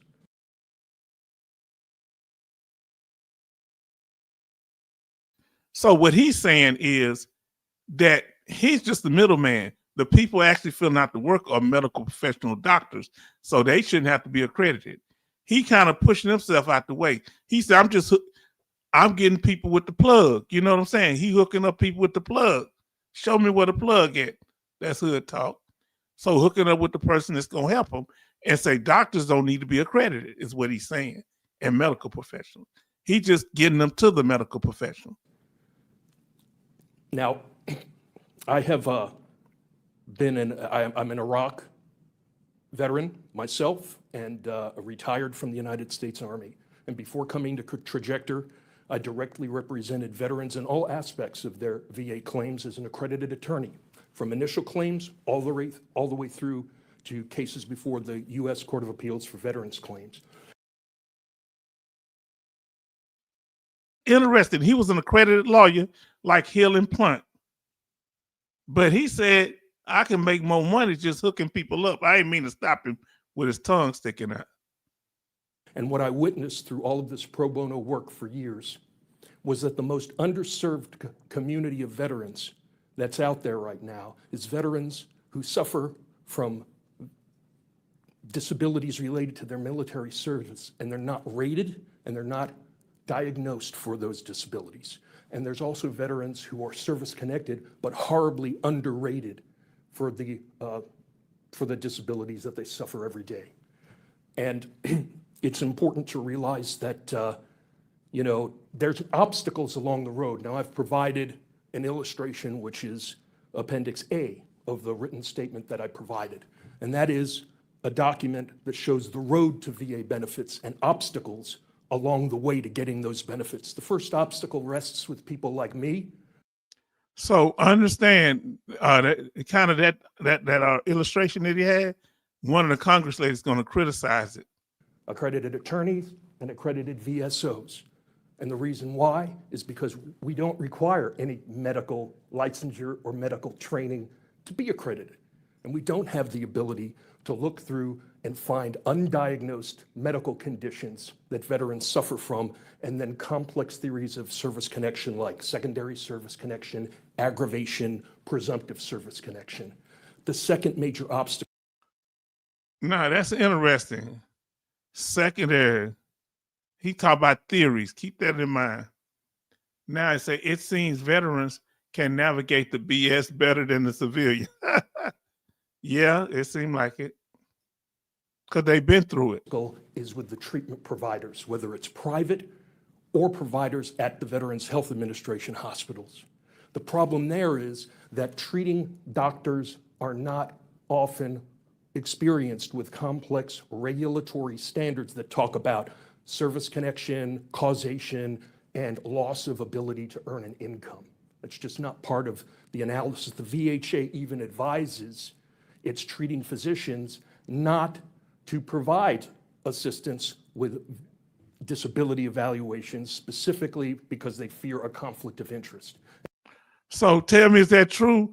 Can you get your your physicians at the VA to fill out a DBQ for you for your VA disability? Who's ever been able to get one filled out? The form that they send, the disability benefits questionnaire, who've ever been able to get a VA doctor to fill one out for your VA claim? Let us know. And then finally, you've got the C&P examiners, and they're directed to look at specific questions that come out of the veteran's claims and what's raised by the veteran. And so there's little room to look for undiagnosed conditions or alternative theories of service connection. What we try. Alternative theories of service connection. What in the world is that?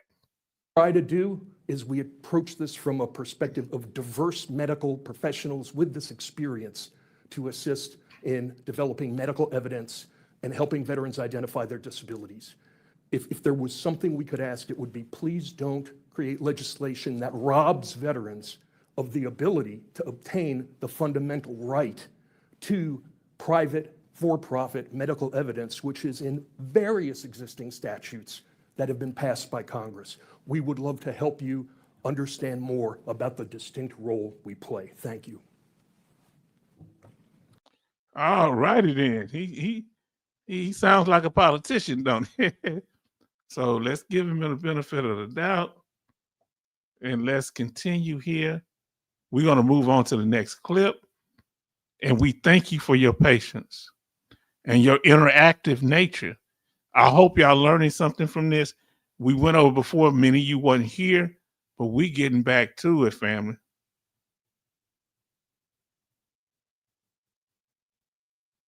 Now we're going to hear more from Trajectory. Okay?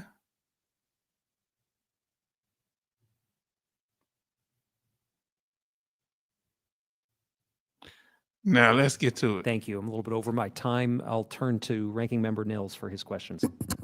Thank you.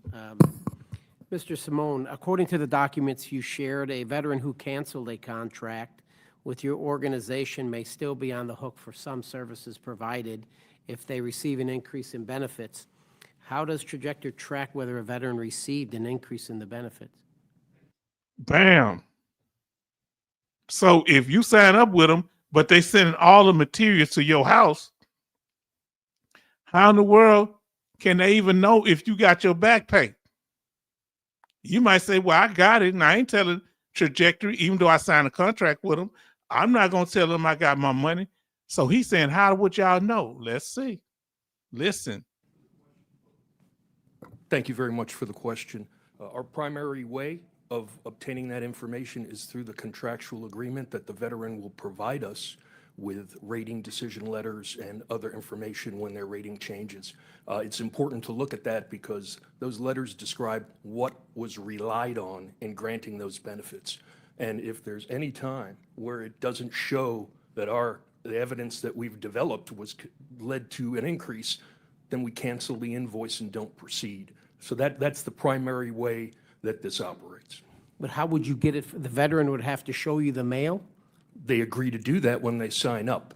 Yeah, but what if they don't share that with you? Well, we try to get them to do that as much as possible. That's an interesting answer. That's interesting, as much as possible, because they don't want to look like hey, you better let us know what's going on, or we're gonna send somebody to your house. You signed this contract. Now, seems there are two sides in Congress. This is from Brother Charleston. The one that likes to help, and those that want to hinder to save money. So if they helping veterans get their benefits, and the veterans ain't complaining like that, you don't hear a whole bunch of veterans complaining about these unaccredited claim consultants, but everybody's entitled to their opinion. Ms. Robert, are there? Now, we're going to move on to the next one. Thank y'all for y'all patience. We got a few more clips to watch.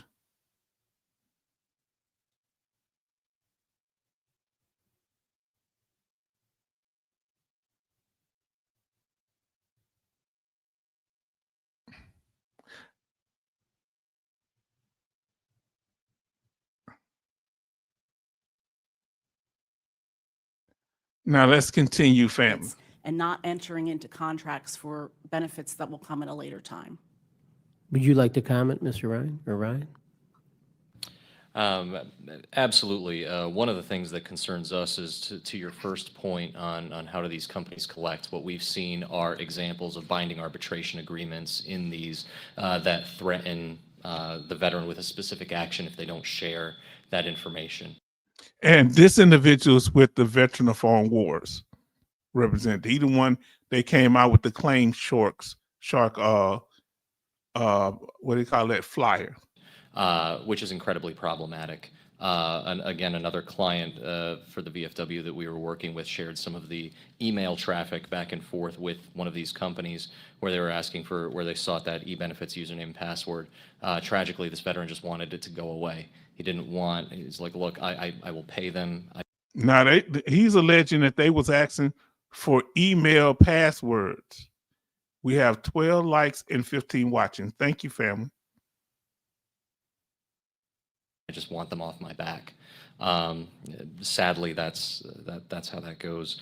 And to Ms. Rauber's point before about training, I'm proud to be joined behind me by our training director, who very diligently builds a training program that makes sure that our accredited advocates understand federal regulations and what they need to do on behalf of the veterans that we represent. We're actually heading to your home state here in just a couple of weeks. I didn't mean to play out loud. Hold on. Let me make sure I got what I need.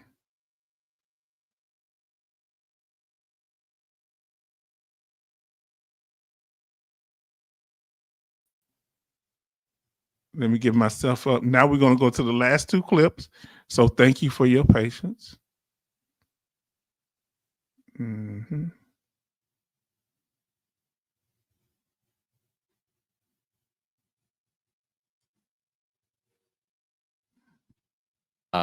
we invite people to our training to see, touch, and feel and learn what our VSOs do, and look forward to working with both Office of General Counsel and VBA to open it even more. Great. Well, one last final question. I know I'm running out of time, and that's for you, Mr. Simone. How does Trajectory Medical maintain independence with medical consults that could lead to increased profits at the risk of fraud? Okay, let me interpret what he's saying. If y'all working with these doctors and other healthcare professionals that are creating these nexus letters, these filling out these DBQs, how can they help when you're connected to them and both of you see a profit in it? Because if they stop giving the nexus letter, Trajectory and other ones might stop going to them. So is one hand washed to the other, brother? Huh? One hand washed to the other, but Brother John is a two-bit hustler. Shout out, Malcolm X. Thank you for the question. When you look at the standards that the VA regulations use to evaluate medical opinions from medical professionals, they're listed in the Code of Federal Regulations. I've provided that citation. I'd be more than happy to provide it again. But it talks about the standards. It talks about that education, training of the individual to be able to offer medical statements and medical opinions for the record. And more than that, I can give you citations to cases where the Board of Veterans' Appeals has evaluated the sufficiency of medical opinions we've provided. And they look at things like, is there a rationale for what is being addressed? Is it supported by peer-reviewed literature? Peer-reviewed literature? If they fill it out, should it be supported by evidence, clinical evidence? He say peer-reviewed literature. That's crazy. I don't know what he mean by that. Now, maybe y'all get it. One side you pay, the other side no fee. How about a flat rate? Approve that, Congress? Go ahead, Army. Maybe, perhaps. I hear you. Now listen, we say, Army George say, my home doctor gave me a nexus, no fee. Now you hear that? So if you can get a fee, why can't Trajectory take you over there, or you can do it yourself? Is there, the very important things that show, does it or does it not help that rater make a decision about whether this person is eligible for benefits or at a certain rating? So this idea of independence, there's no existing requirement in the regulations or the law that says, oh, you have to be separate or you have to work for a certain provider in a certain way to offer evidence. The consequence of not providing sufficient evidence is that it won't result in a benefit to the veteran. And I really would like to provide you with some of those citations so you can see the high quality of service. Also, it's concerning that the comments being made, oh, we get all the training as part of our accreditation. You're trying to say that, I'd love to know how many VSOs have a national practitioner identification number or have been licensed in an advanced healthcare profession after graduate education, because that's the kind of services we provide through medical professionals. It's not the same. VSOs do not require medical degrees to file claims or represent veterans, because what they do is very different from what we do. Certainly, medical providers should not be required to be accredited to represent veterans to the VA or file powers of attorney, since when do expert witnesses do that? That's what I'd like to respond. Thank you. Great. I'm way over. So they seeing the doctors that they hooked up with in their network as, professionals, and you shouldn't require them to get accredited. The doctors, they kind of bypassing themselves. He put it on the doctors. Now let us continue. We're gonna do the last clip. Thank you for y'all being so patient here. Let's get to the last. We saved the best for last, and it's toward the end of the video. Family, I think she asked some real good questions. This Congress lady, Senator, my fault. Now listen. Let's see. I don't know. I might play this clip. Great question, Chairwoman. I would like to finish my response to the Thank you, Madam Chair. Yes, basically, we're their representative until they revoke their power of attorney and choose to work with another It's representative. completely within their control. You're not asking them to go through arbitration, have any representation to get out of this mutual agreement that you have to serve them and for them to work. So if you want to get out an agreement with a VSO, you can. You don't have to go through no arbitration. You just say, I want somebody else to represent me. Whether that's trajectory Exactly. medical Our or a lawyer. services are free and of no obligation. Okay, I do, want to make sure that I stick to my time because I know Mr. Elzey has questions and then we need to make sure we are in time for votes. But the last question I have is for Mr. Simone. Can you explain to me what this alternative theories of service connection is? I mean, like either something's service connected or it's not. Like how are you developing alternative theories? Like just That's in a the minute great and a half we A have. great question, Chairwoman. I would like to finish my response to the prior question also. I will let Okay, you know that in all of our years of existence, we've never required a client to go to mediation or arbitration. We've successfully resolved all of the disputes taken to us, which I think is something that shows how meaningfully we try to address these kinds of issues. So And they talking about them veterans might change their mind, say, I don't want to pay you. I got my money now. I'm going to snitch on you to Congress. that is a Appreciate point you I wanted to clarifying make. that. Okay. Yes. The answer to that is, I'd like to give you an example. Veterans have to file claims and list the disabilities they have or that they want to be evaluated. And it goes up to a rating person who then evaluates and sends it down to a C&P examiner to answer specific questions. However, a large problem is that a lot of veterans don't, while they're in military service, complain about health issues because there's a kind of pain as a sign of weakness, cultural mentality. So in a lot of cases, veterans don't have. So that's what we call about the sick call police, calling you sick call Sally and different names to discourage you from going to sick call. Have evidence in their records from the military that would indicate issues that they had. I wonder if either one of these, I think he was a colonel too, a lieutenant colonel maybe, or a major. I wonder which one of them discouraged their soldiers from going to sick call. Wouldn't that be ironic if they're helping veterans now, but back when they were in command, they discouraged veterans from going to sick call? And so Sick in a lot call of cases, police. let's just say, for example, we had someone who was a parachutist who did a lot of jumps and fractured an ankle. Over time, that might be listed in the actual medical record, and maybe the veteran will get 10% disability for that ankle. But over years of walking and trying to compensate in gait for the leg that's not in pain, you might see hip problems, back problems, and eventually, while the veteran might be rated for 10% because you see that it was complained about in military service in the records, but didn't complain about the back, what happens is that veteran. So if you have an ankle injury, I think he said ankle injury, and you start having problems with your back because you favor one leg or the other, what is that called? What type of that is? That is what? When your primary condition has an effect on causes other conditions. What is that called? Let us know in the chat. Really may be walking around with 50, 60, 70% disabilities as secondary to that original injury.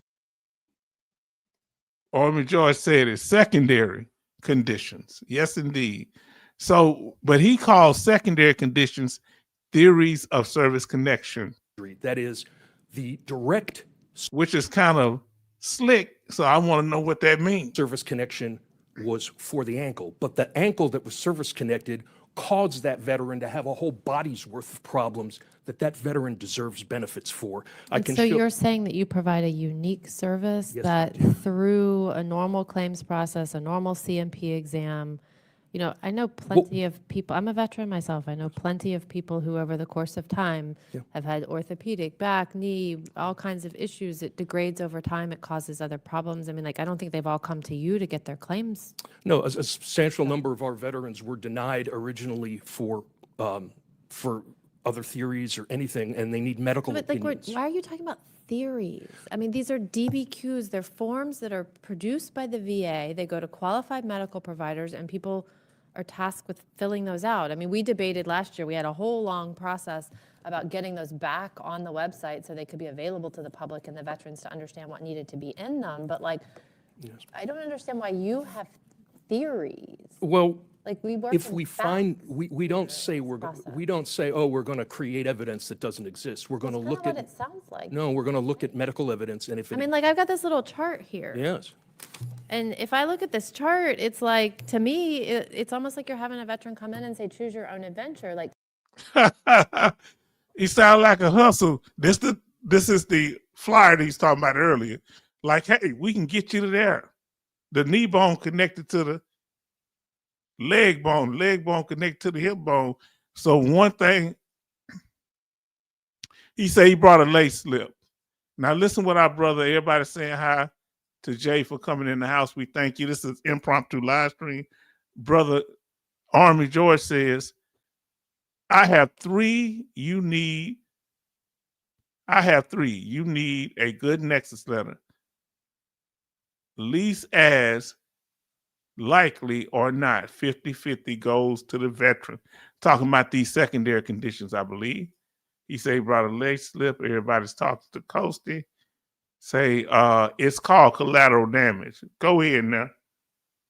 Come on. Now, let's see. tell me every time you've sneezed in the last 40 years, and I'll find some secondary and tertiary reason for you to file another claim. That's what I feel like. It's my impression. You know, I'm a veteran. I could be your target customer, but this would not make me feel comfortable with what you're proposing. So I'm well over my time, and I apologize. If you have further information you want to provide in response to my questions, you can do that for the record. And I'll recognize another fellow veteran and Naval Academy graduate, Mr. Utley. Thank you, Madam Chair. I appreciate the time. Let me see if he made any more statements. This is the end of it, family. And we got this done pretty quick, huh?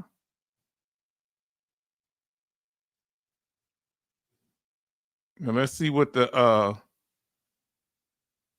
this last congressman says. Record, and I'll recognize another fellow veteran and Naval Academy graduate, Mr. Utley. Thank you, Madam Chair. I appreciate the time. Thank you all for being here. Fellow VFW and American Legion folks, thanks for coming. To all of our witnesses, thanks for coming.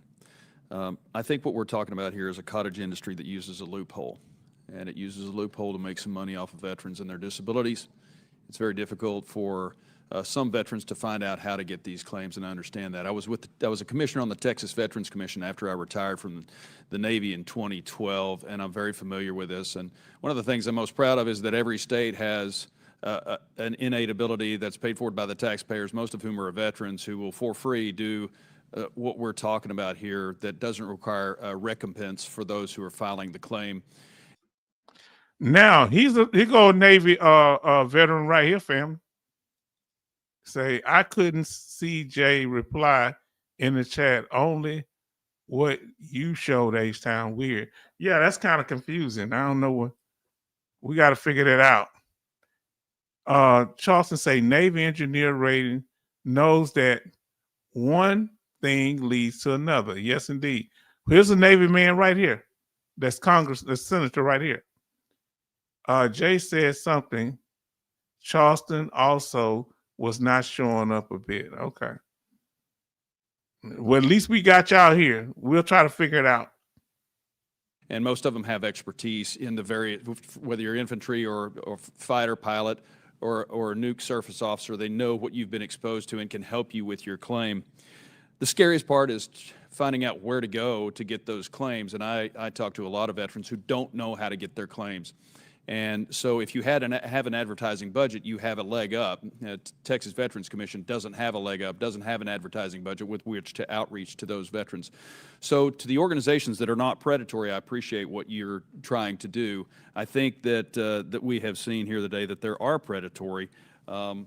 groups that do this, but at the end of the day, I don't think anybody should make any money off of a veteran and the disability that they receive. That's just me. That's my opinion. And every organization that does this, especially if they make money, have to be accredited. That's just me. Well, he up there with that big bank Hank, you know what I'm saying? He getting that center. He's probably getting his disability too. But, you know, for us down here, us low people, I don't know, man. I'm going to do what I got to do to get my benefits. It's pick on Navy Day. That's what he's saying. He said, hey, don't nobody should get paid. This is one of your commanders. Mr. Simone, do y'all ever do work in Texas? I was stationed in Texas. Do you do work in Texas? Does this company do work in Texas? There are Texas veterans that obtain services, yes. All right. Do you ever advise veterans about the Texas Veterans Committee, Commission, or the county service officers or the veteran service organizations before you take them on as a client? All clients must acknowledge in writing that they understand that there are free services available to them and the limitations, that we don't file claims, that we're not accredited, that we don't fill out forms, that if they want to fill out, need help with their forms, they should go to an accredited person or do it themselves. I've included a copy of our medical evidence development contract so that you can see what veterans have to agree to obtain service. But you guys claim that you're experts in your field, but you're not accredited according to the norms of the VA, correct? I would say that private medical professionals are not required to be accredited to represent veterans in order to give them medical evidence in support of a claim. Are you an attorney? I am. Sounds like it. I would say 38 USC 5125 was a law passed by Congress that said private physicians can do reports that will be considered by the VA. Private meaning not working for the VA. So I understand your concern, but veterans who decide to contract with us do so understanding the limitations and the specific nature of our services of medical consulting. Okay. And you're a retired military officer? Yes, sir. And what did you retire as? A judge advocate officer. What was your rank? A major. Okay.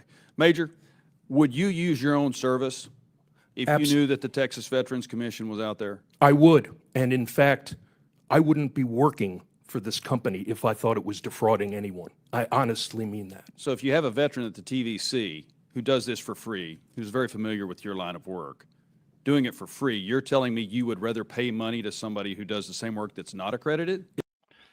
Okay, I'm going to let him answer. But I'm going to tell you, I went to the Texas Veterans Commission. They didn't even submit evidence for my claim or the form. So that was a hit or miss. Now, that's why I say, but the American Legion was tight. Let's hear more from this Navy veteran right here, the senator. If I had conditions that were not readily identifiable in my medical records, I would want to make sure that a medical provider, if I had a secondary condition, I would want to be able to show if that was service-connected, because I've even seen there's the National Veteran. He's hooking them up with the doctors, and that's where the evidence coming from. He say he's just the middleman. Legal Services Program. They advise county VSOs to have veterans go out and get medical opinions as part of, because they can't do it. I've done this process too. I'm a disabled veteran, and I can tell you that I wouldn't pay somebody for something that's done for free. That an organization that has 80% military veterans doing these claims work for me, who can identify the disabilities I'm going to have, neck, back, knee, as a fighter pilot, and go to you instead. So thank you for. Yeah, but you're a congressman.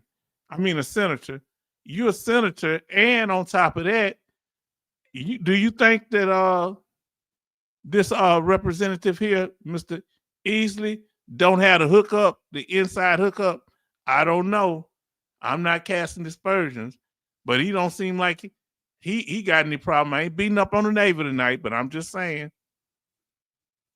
Your answer. But here's the problem overall. The DOD spent 4 years on me getting me to the fleet, 4 years of education and training. They spent the Naval Academy time plus a couple of years with Chairwoman Luria, sending her to Nuke Power School and getting her trained to be a surface warfare officer. The thing that the DOD does not do is give us an off-ramp into civilian life. And that's why going forward, what we've identified here today is an absolute need, must, necessity, and an obligation to our veterans to ensure that the DOD and VA, before any military member steps foot on the ground as a civilian, already has their disability rating and any mental and psychological care that they need going forward to re-enter into civilian life. Because it shouldn't be the obligation of the member or the veteran to go find out somebody like y'all to get this kind of help. We owe it to our veterans. The time is now. I've gone over my time. Chairwoman Luria, thank you for the time. Thank you, witnesses. Well, thank you, Mr. Elsie, and thank you for being part of this important hearing. I understand that Mr. Pappas has closing remarks that he'd like. Okay, family, we did it. Look, we did this in 2 hours, 15 minutes. Now we're going to get to y'all comments. And we're going to see who y'all, we heard from Trajectory. Fam, didn't we hear from them? We heard from Veteran Guardian, the one that's kind of in hot water right now with the whistleblower. Family, did we talk about it tonight? Do you think that the unaccredited claims consultants is going around the law using these theories of service connection? Let us know, family. What do you tell us? Now, let me play catch up on this here. I'm going to show this here, this slide. But I want to catch up on y'all statement. Do y'all think they subverting the law to help people or to get their pockets filled? I think it might be talking about I'm picking on the Navy. That's what Farm Girl said. They write the rules so they have to get help to get approved. Yes. Thank you, talking about them congressmen. Now, Farm Girl Rebel says this. I'm enjoying this tonight, family. I'm really enjoying y'all. Well, if no one makes money, then who exactly are we getting to help us that is incentive? Yes. Oh, they getting money. The VSOs get paid through the federal government.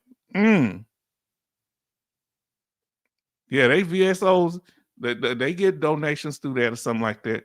Sure, there are sharks, but not all. Okay, real good attitude. Now, Charleston say, J. Oliver, true. You go, squid. I don't know what a squid. That's some Navy reference. Now we have Farm Girl say the government would love for us to be dependent on their approval sources. Well, this Navy veteran, the senator says, hey, that's how you need to do it. Gosh, we all that we can do. We all that we can do. We can, what is that? We all that we can. I miss something.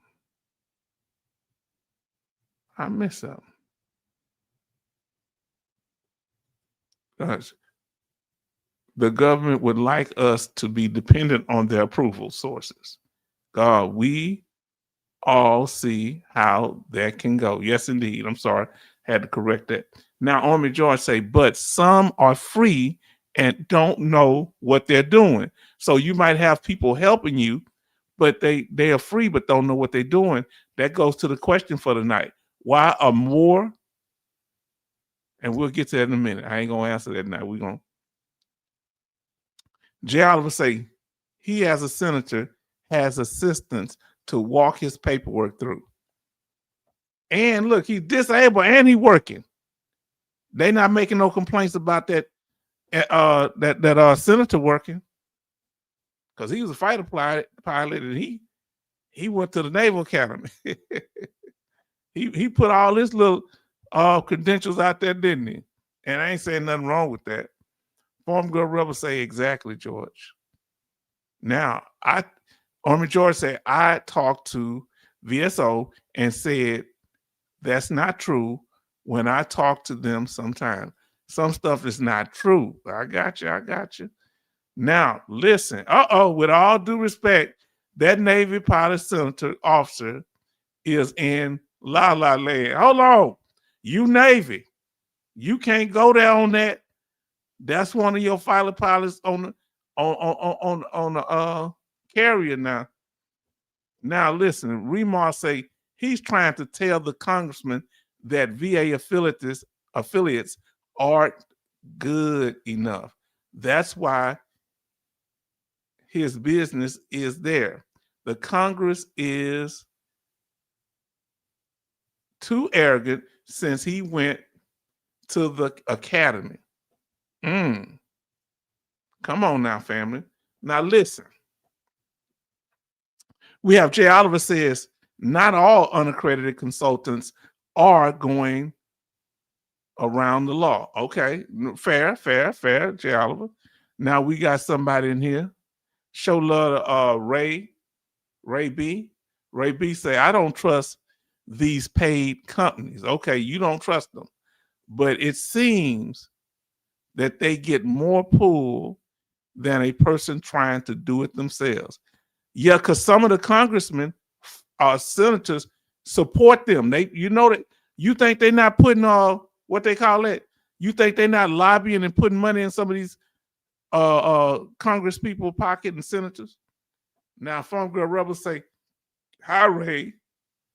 Yes, I think people have to proceed with caution. I'm sorry. Hey, Ray.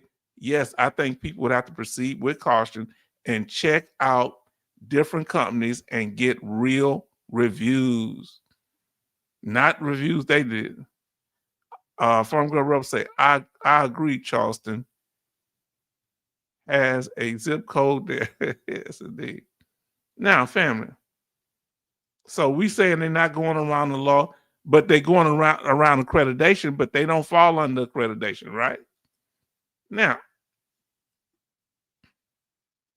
so I want to ask y'all that.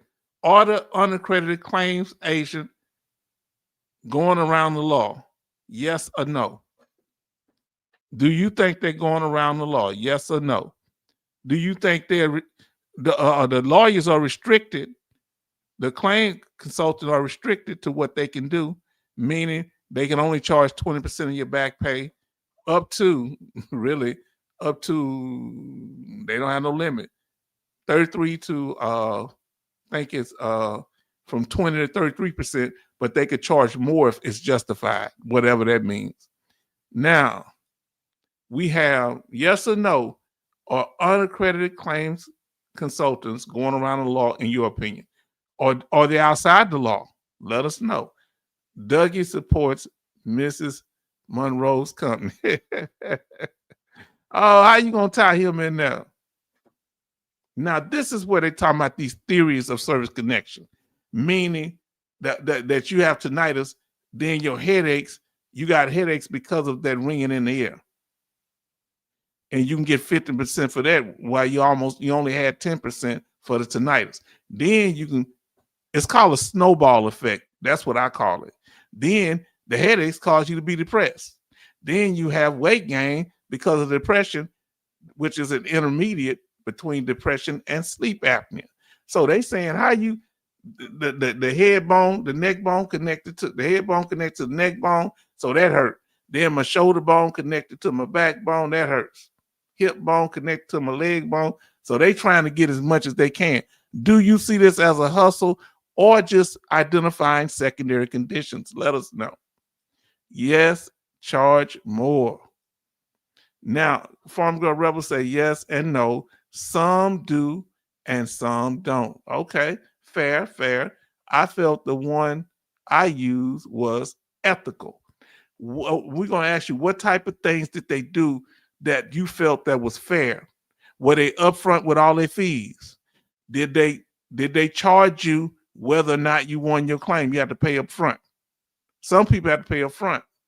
Or they say they're not going to get paid unless you get paid. Let us know. I felt the one I used was ethical. Okay. And then Army George say, not sure. Some do perhaps. Okay. So this is the theories of service connection they're talking about here.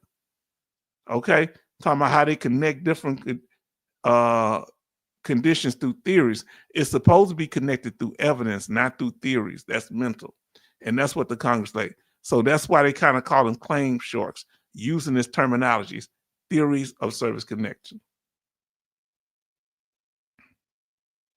And another thing, and VA Claims Insider, I think they mentioned them, but they said they didn't show up to this.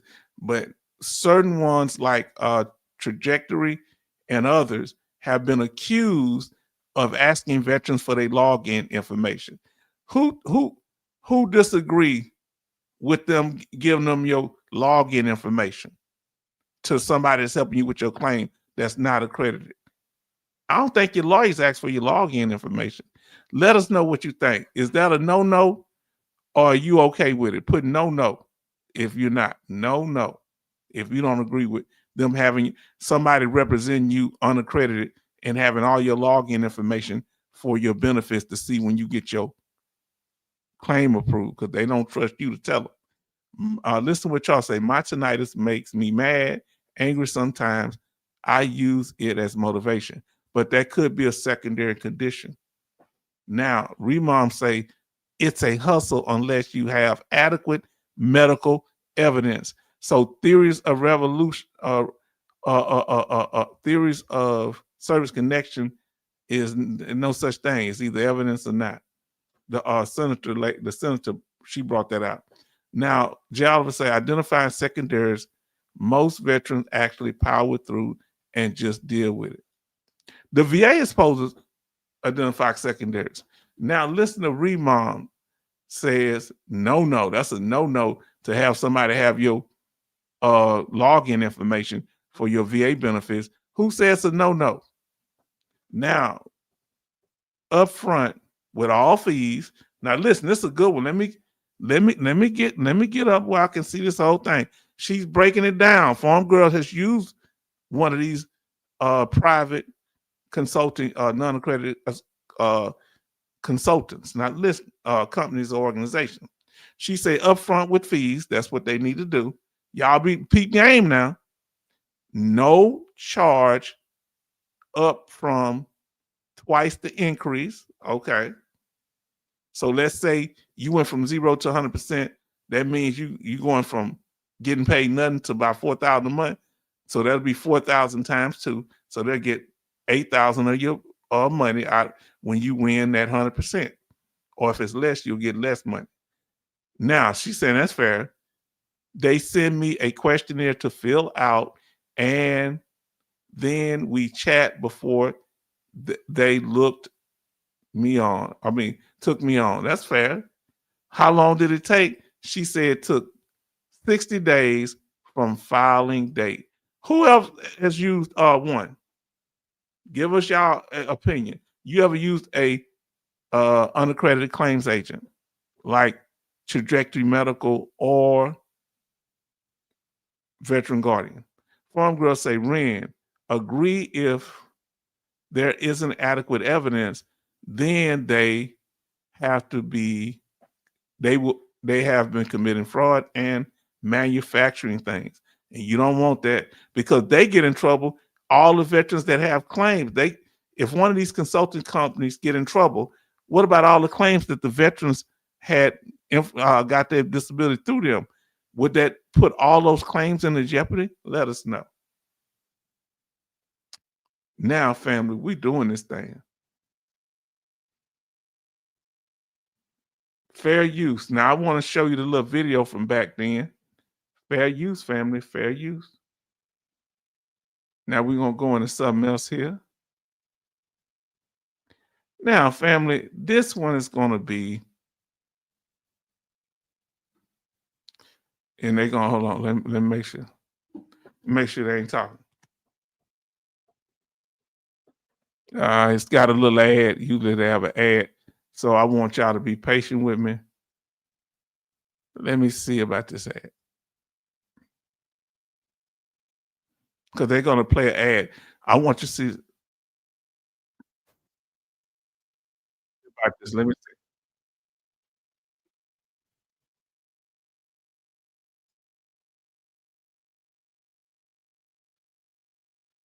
So we have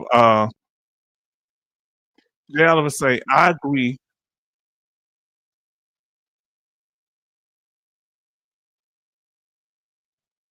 Oh God. Oh Lord. They make you click on garbage here.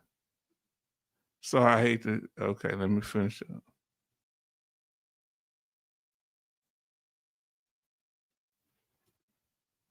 All right, I got it pulled up. So let's see what you're saying here.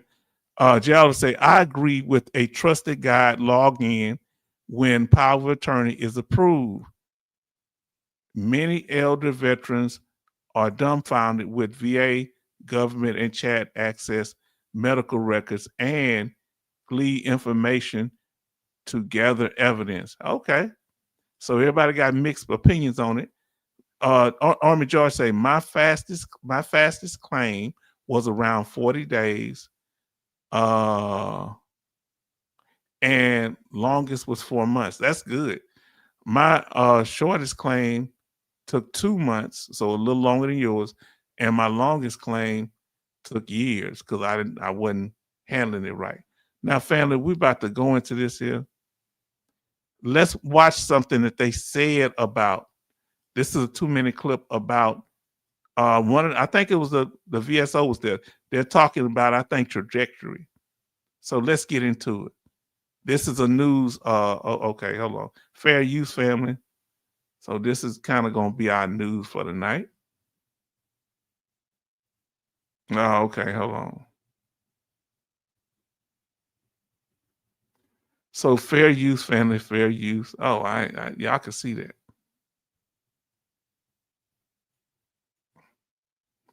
Now let's see this report from a few years back. What they're saying.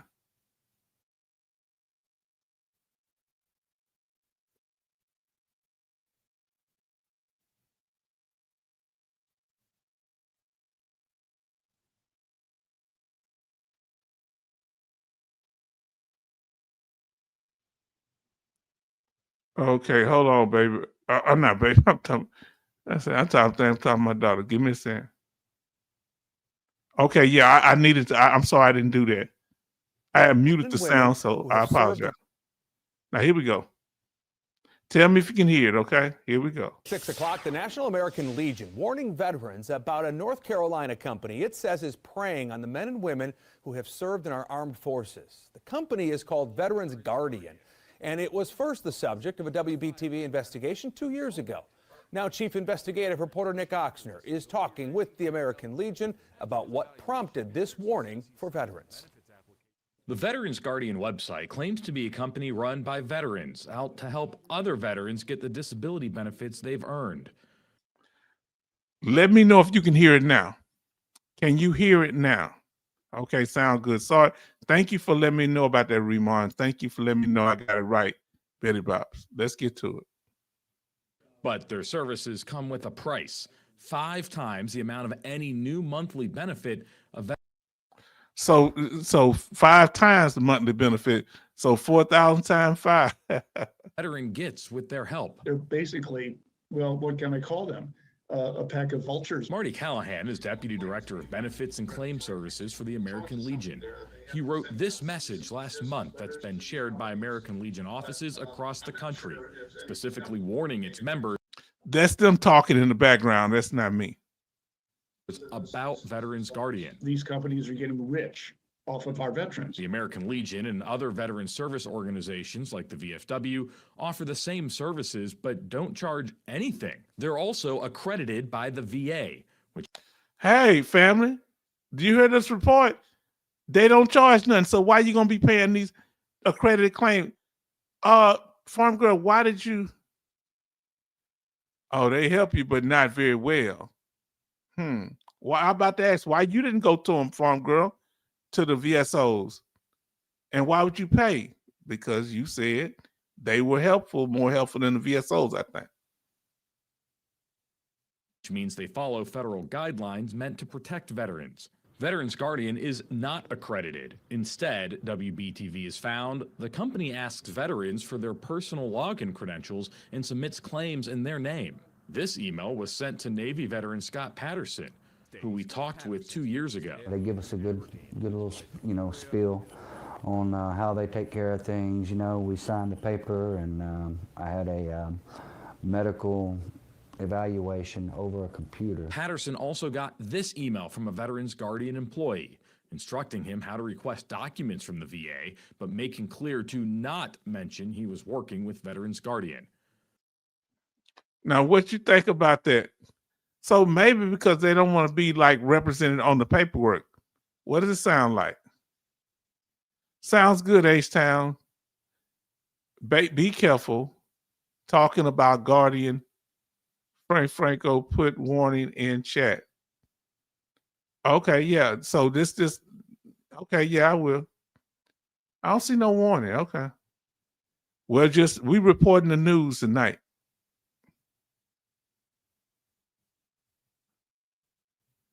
A lawyer for Veterans Guardian did email a statement saying allegations the company has committed violations in conducting its operations are not founded in fact, and questioning why veteran service organizations like the American Legion would criticize their company. We're invested in the community. We're invested in the veterans community. We don't just sign a 526 form and submit a claim for them. Callahan says his organization's preparing to testify at a congressional hearing on for-profit companies like Veterans Guardian that make money from helping veterans get the disability benefits they've earned. These groups are predatory claims companies. They're just bad news for veterans. They really are. Reporting in Charlotte, Nick Oxner, WBTV, on your side. Discover a world of savings with a AAA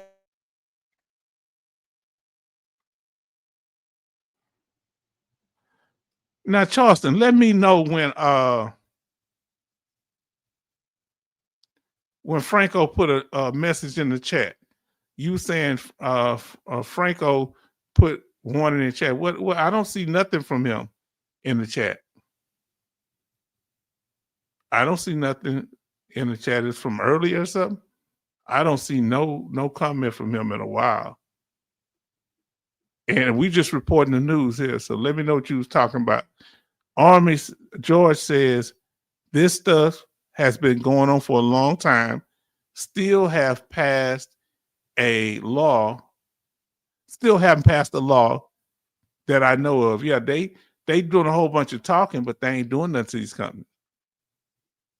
Now, Jay Oliver say the first claim, you can't have help. Not from an accredited claims agent, so-called, but you can have help from a VSO.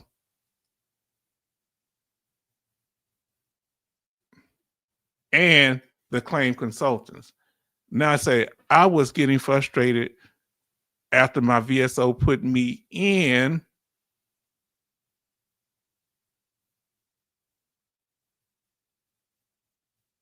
Oh, okay. Now I remember he say earlier said VetGuard has lawyers that send letters. Yes, that's why I say I'm just reporting the news.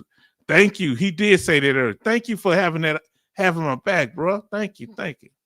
But we just reporting what the news say. You decide. Now, but I do have my opinion. I don't know. I don't know. The jury's out. I'm going to give my opinion. Now, I say the first claim, yeah, they don't help you with the first claim. Now, listen what our sister, Farm Girl Rep, say. I was getting frustrated after my VSO put me in for a shoulder issue, which I didn't have. Wow. He didn't understand nerve pain. I wasted the CMP doctor's time and my own. And we got Brother Charleston says, not Brother Charles, Brother Dallas says, Dallas Marquez. Hello, brothers and sisters. Yes, indeed. Now, Charleston says, oh, yeah, I read that. I got you. Then we have Farm Girl Rebel. Farm Girl Rebel says, I told my VSO it was nerve related and he ignored me. Wow. Yes. That's why we got to keep it. Farm Girl said hi to Dallas. He said opinion is okay. That's why I say my opinion. So if I said something different, let me know. Now, family, we doing this thing. We getting there. We making it happen. Stay, keep on my back, brother. Now let's go. Let's go. What I want to say to you, whoever you get to represent you, don't let it be any hidden fees. They need to tell you all the fees up front. Do y'all agree with that? Who agree with that? If you agree that they need to show you all the fees, if you have an unaccredited claims consulting company help you, if they should show you all the fees up front, just say up front. Let us know. If you think they should show you all the fees up front, say up front. Look at this here. We got 14 likes and 13 watching. Thank y'all, family. Who want to know the fees, all the fees up front? You agree, okay. Now, let us continue, family. Because sometimes, what about these long contracts? Farm Girl Rebel, was it a long contract that you had to agree to? If you think they should say all the fees up front, Army George say fees up front, all of them, no hidden fees. Up front for Remom, up front for Jay Oliver, up front for Farm Girl, and Charleston say up front disclosure in marriage also. So I got to report my outside children overseas. Allegedly. See, I'm gonna have to listen to Brother Charleston. Allegedly. Now, are y'all concerned if they have you sign a stack of paper? How many pages was this for you? Say marriage too. That's right. Marriage too. Oh, she says too late. Now listen, let me ask you this here. Any of the contracts that y'all deal with, were they long contracts, Farm Girl Rebel? Was it a long contract? That could be a little nerve-wracking too. Or would y'all sign long contracts with these unaccredited claims consulting companies? Let us know. What's too many pages? Let us know.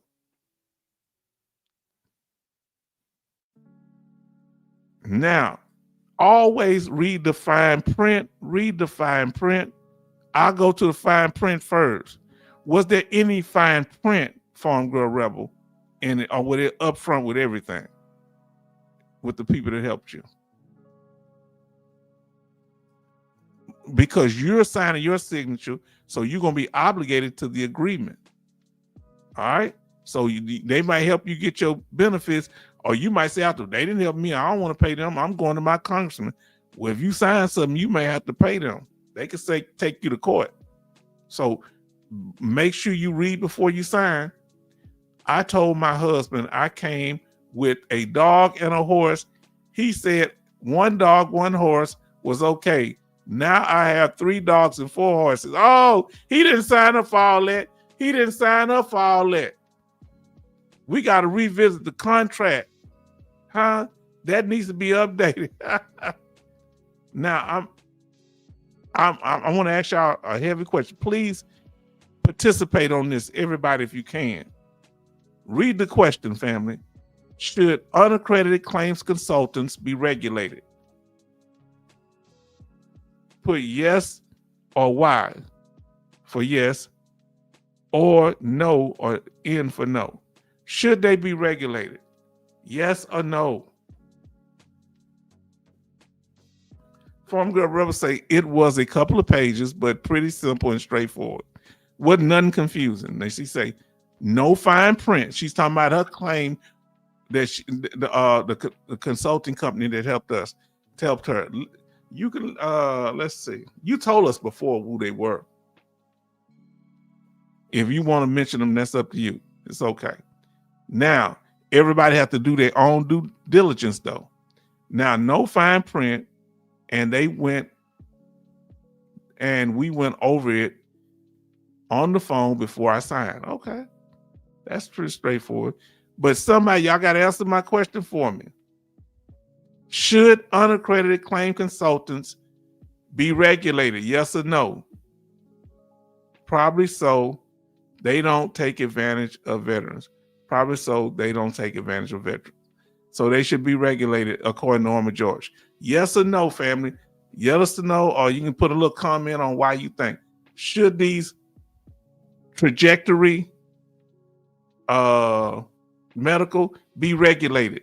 Should veteran guardian be regulated? Should all of them be regulated?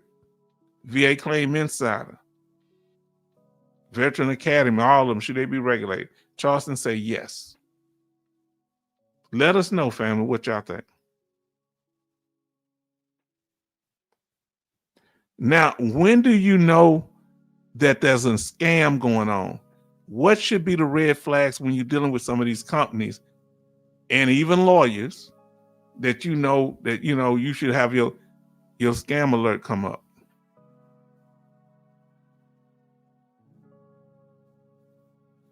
Now, here we go. Where would you have them help you through the whole claim process?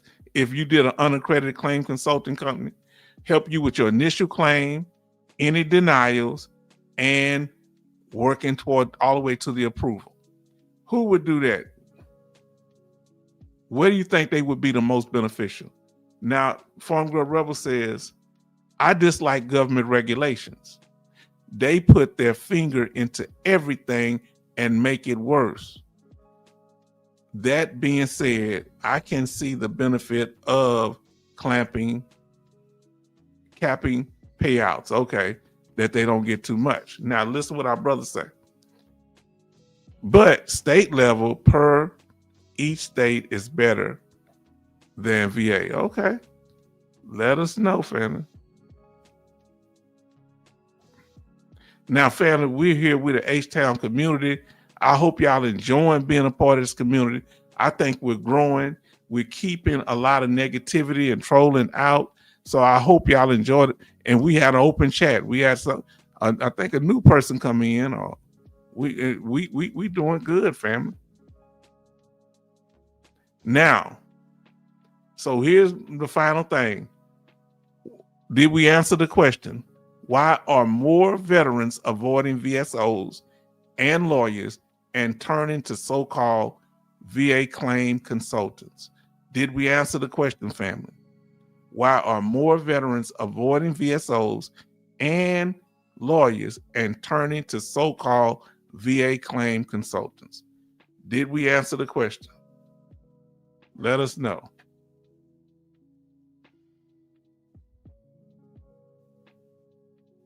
Yes, no, maybe. Let us know. Did we answer the question tonight? Farm Girl say we answered the question.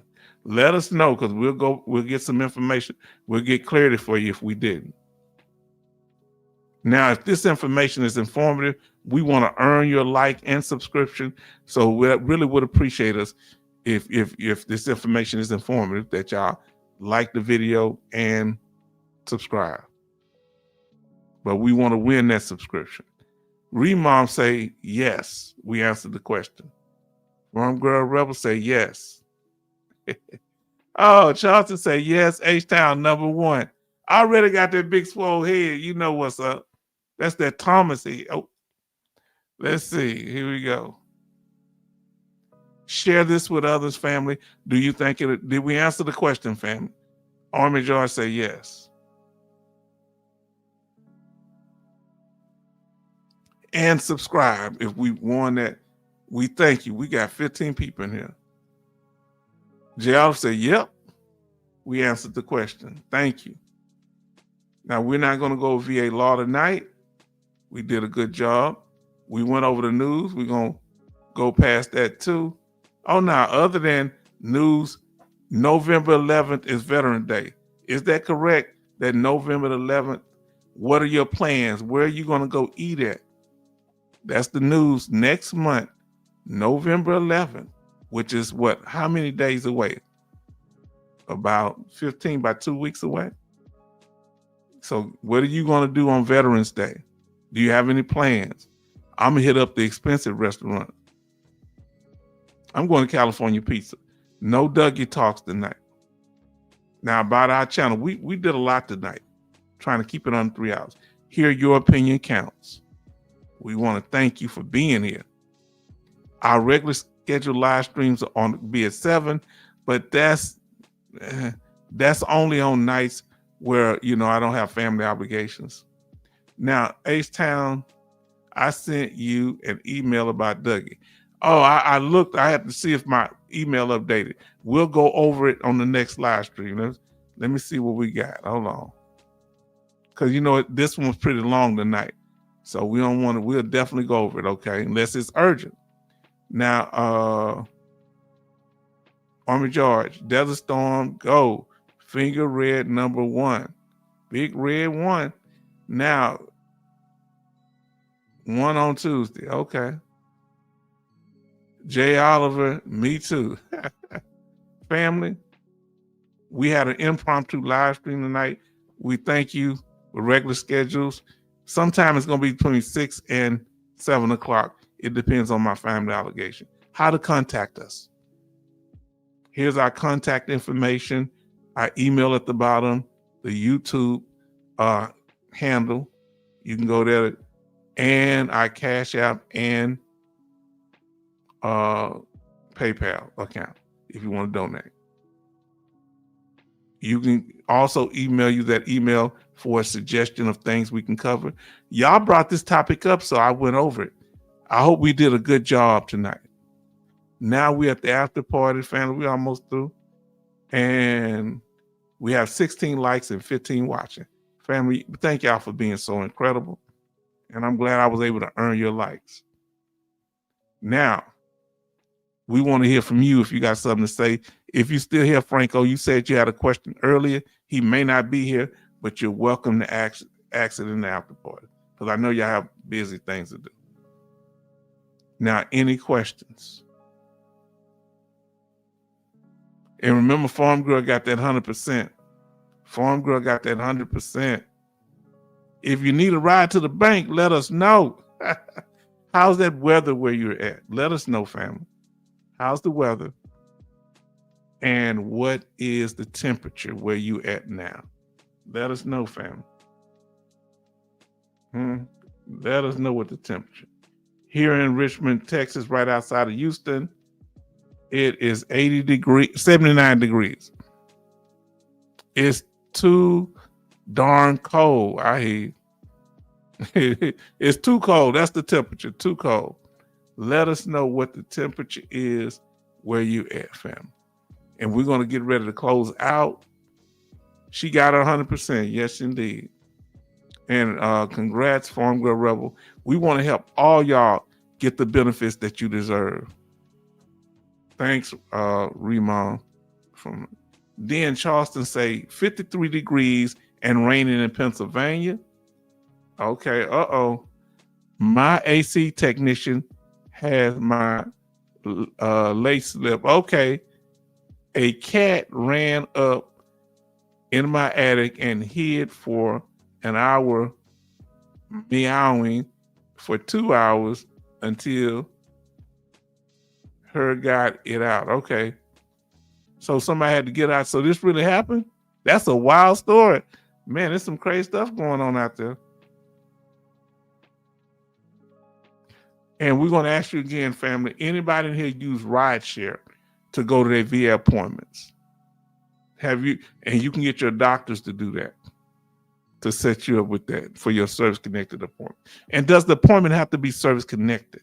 Now, Remom said, did Charleston say go up on a Tuesday? Going up on a Tuesday. Now, what does that mean, going up on a Tuesday? He did say something about that. Let me know. I don't know. Let me know. Y'all let me know. I hope I ain't missed his what he was saying. Family, thank y'all. Thank you, Remon, for being here. Oh, okay. I said November 11th is on a Tuesday. So November 11th on Tuesday, when do y'all think Golden Corral gonna do their food? On that Monday? Because they usually do it on a Monday. Hey, do we need to go over a list of the foods and places and y'all share y'all's where we can eat food? Do we need to go to at the 1st of November, go over the places that offer free meals for veterans. We'll keep it to the main ones. I said November 11th too. Yes, indeed, you did. Now, Betty Bob says 59 degrees going down to 48. It's getting cold up there where y'all at. Man. Boy, y'all in the 50s, Pennsylvania. And so family, I want to thank Betty Bob. Say yes, okay. I want to take Charleston first. Thank you for being here and being so supportive. And y'all coming to this impromptu live stream. Betty Bobs, we thank you. Remom, we thank you for your energy and you coming in here and falling right in with us. We want to thank Jay Olive for all the participation, communication, and knowledge you put out. Farm Girl Rebel, you really made this live stream kick off and pop off because of the fact that you have dealt with claims agents that wasn't accredited and you had a positive story. Some of you may have not had positive stories. Let us know. Now, Army George, my Desert Storm brother, God bless you. We thank you for he did his claim himself. And that's something to be said. He said he got informed by VA law. Come on now, family. Are we talking about this thing? Are we talking about it? Then Dallas Marquez came in, and we thank you for being here and the participation and always bringing that positive energy. You're always respectful, never disrespectful, never crashed the party. And if you did, we wouldn't be mad at you. And we want to thank the new person, Ray B, if this is your first time. Thank you for being here, Ray B. Now,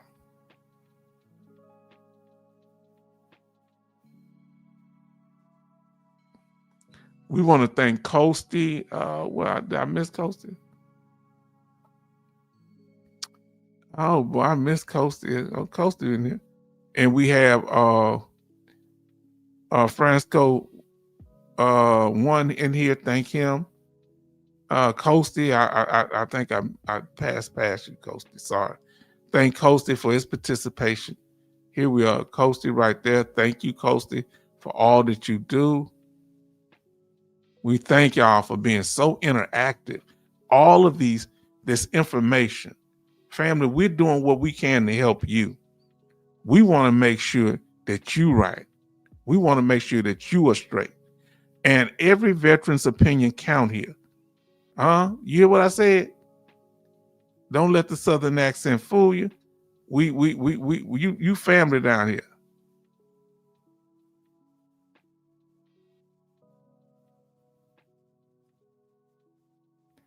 Okay, and let me go back down to the bottom.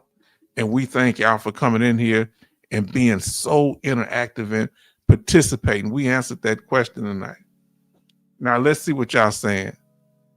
Army George say it's 49 degrees in Ohio. Let's get up here. Now, Jaliff say, no, the appointment does not have to be service connected. Oh, really? It just has to be a VHA, which is a Veteran Healthcare Administration appointment. My community care was not covered. Why wouldn't they cover community care? I was about to ask you that too. Jal say, good night, family and friends. Good night, friends. We're truly friends here. Now, Farm Girl says, Rebel say, Jay, I'm also confused about community care. They sent me out for an MRI. Then I got a letter from VA saying they wouldn't cover it. Wow. So I canceled. Then I got a letter saying they would cover it. That sounds like the government and the VA. Farm Girl Rebel say good night. Okay. Betty Bob say, H-Town, have a good day tomorrow on your mouth. Yeah, I'm gonna do my best. Enjoy the rest of your week. Yeah, that's why we're not doing it tomorrow, because I don't know when I get dinner work in the morning at 8 a.m. Oh, I shouldn't be telling the time. I'm gonna be at home. Nah, watch these robbers out here. Then Betty Bob says, Good night, shipmate and veteran family. And I, because of dental work, I don't want to be trying to talk tomorrow. It may be in pain. So that's why we did the live stream. No live stream on, today Tuesday, ain't it? So we'll see about Thursday. I don't know. Most likely not, because we were thorough here tonight. We'll see. And we might have some we do during the daytime again. Now, Charles say, good night, family. H-Town gets to the truth. Thank you. Respect. Now, we building a quality audience here. So we may not have 10,000 views, but we giving the real information out like nobody else can, because we don't use gimmicks here. We don't use no gimmicks. Yeah, we like likes, but we want quality information to be passed on. Now, likes boost the algorithm. More people will get the information. Night shipmates from Brother Charleston. Remon said, good night, everyone. Speedy recovery, H-Town. Thank you ahead of the time. Thank you. All right. Now, Farm Girl Rebel say, good night, all. Have a head out to the barn. I got to head out to the barn and check on a starved rescue horse. I am trying to help. Oh, she's always doing. Time to turn to. Yes. Now, family, we want to say thank you. We did our best to answer the question tonight. And we appreciate y'all for being here. And we kept it with just about 3 hours. We're about a minute over. But we went over a lot tonight. And we did it efficiently. So thank y'all, family, for joining us, for being here, and being so kind and generous. Thank you. Good night.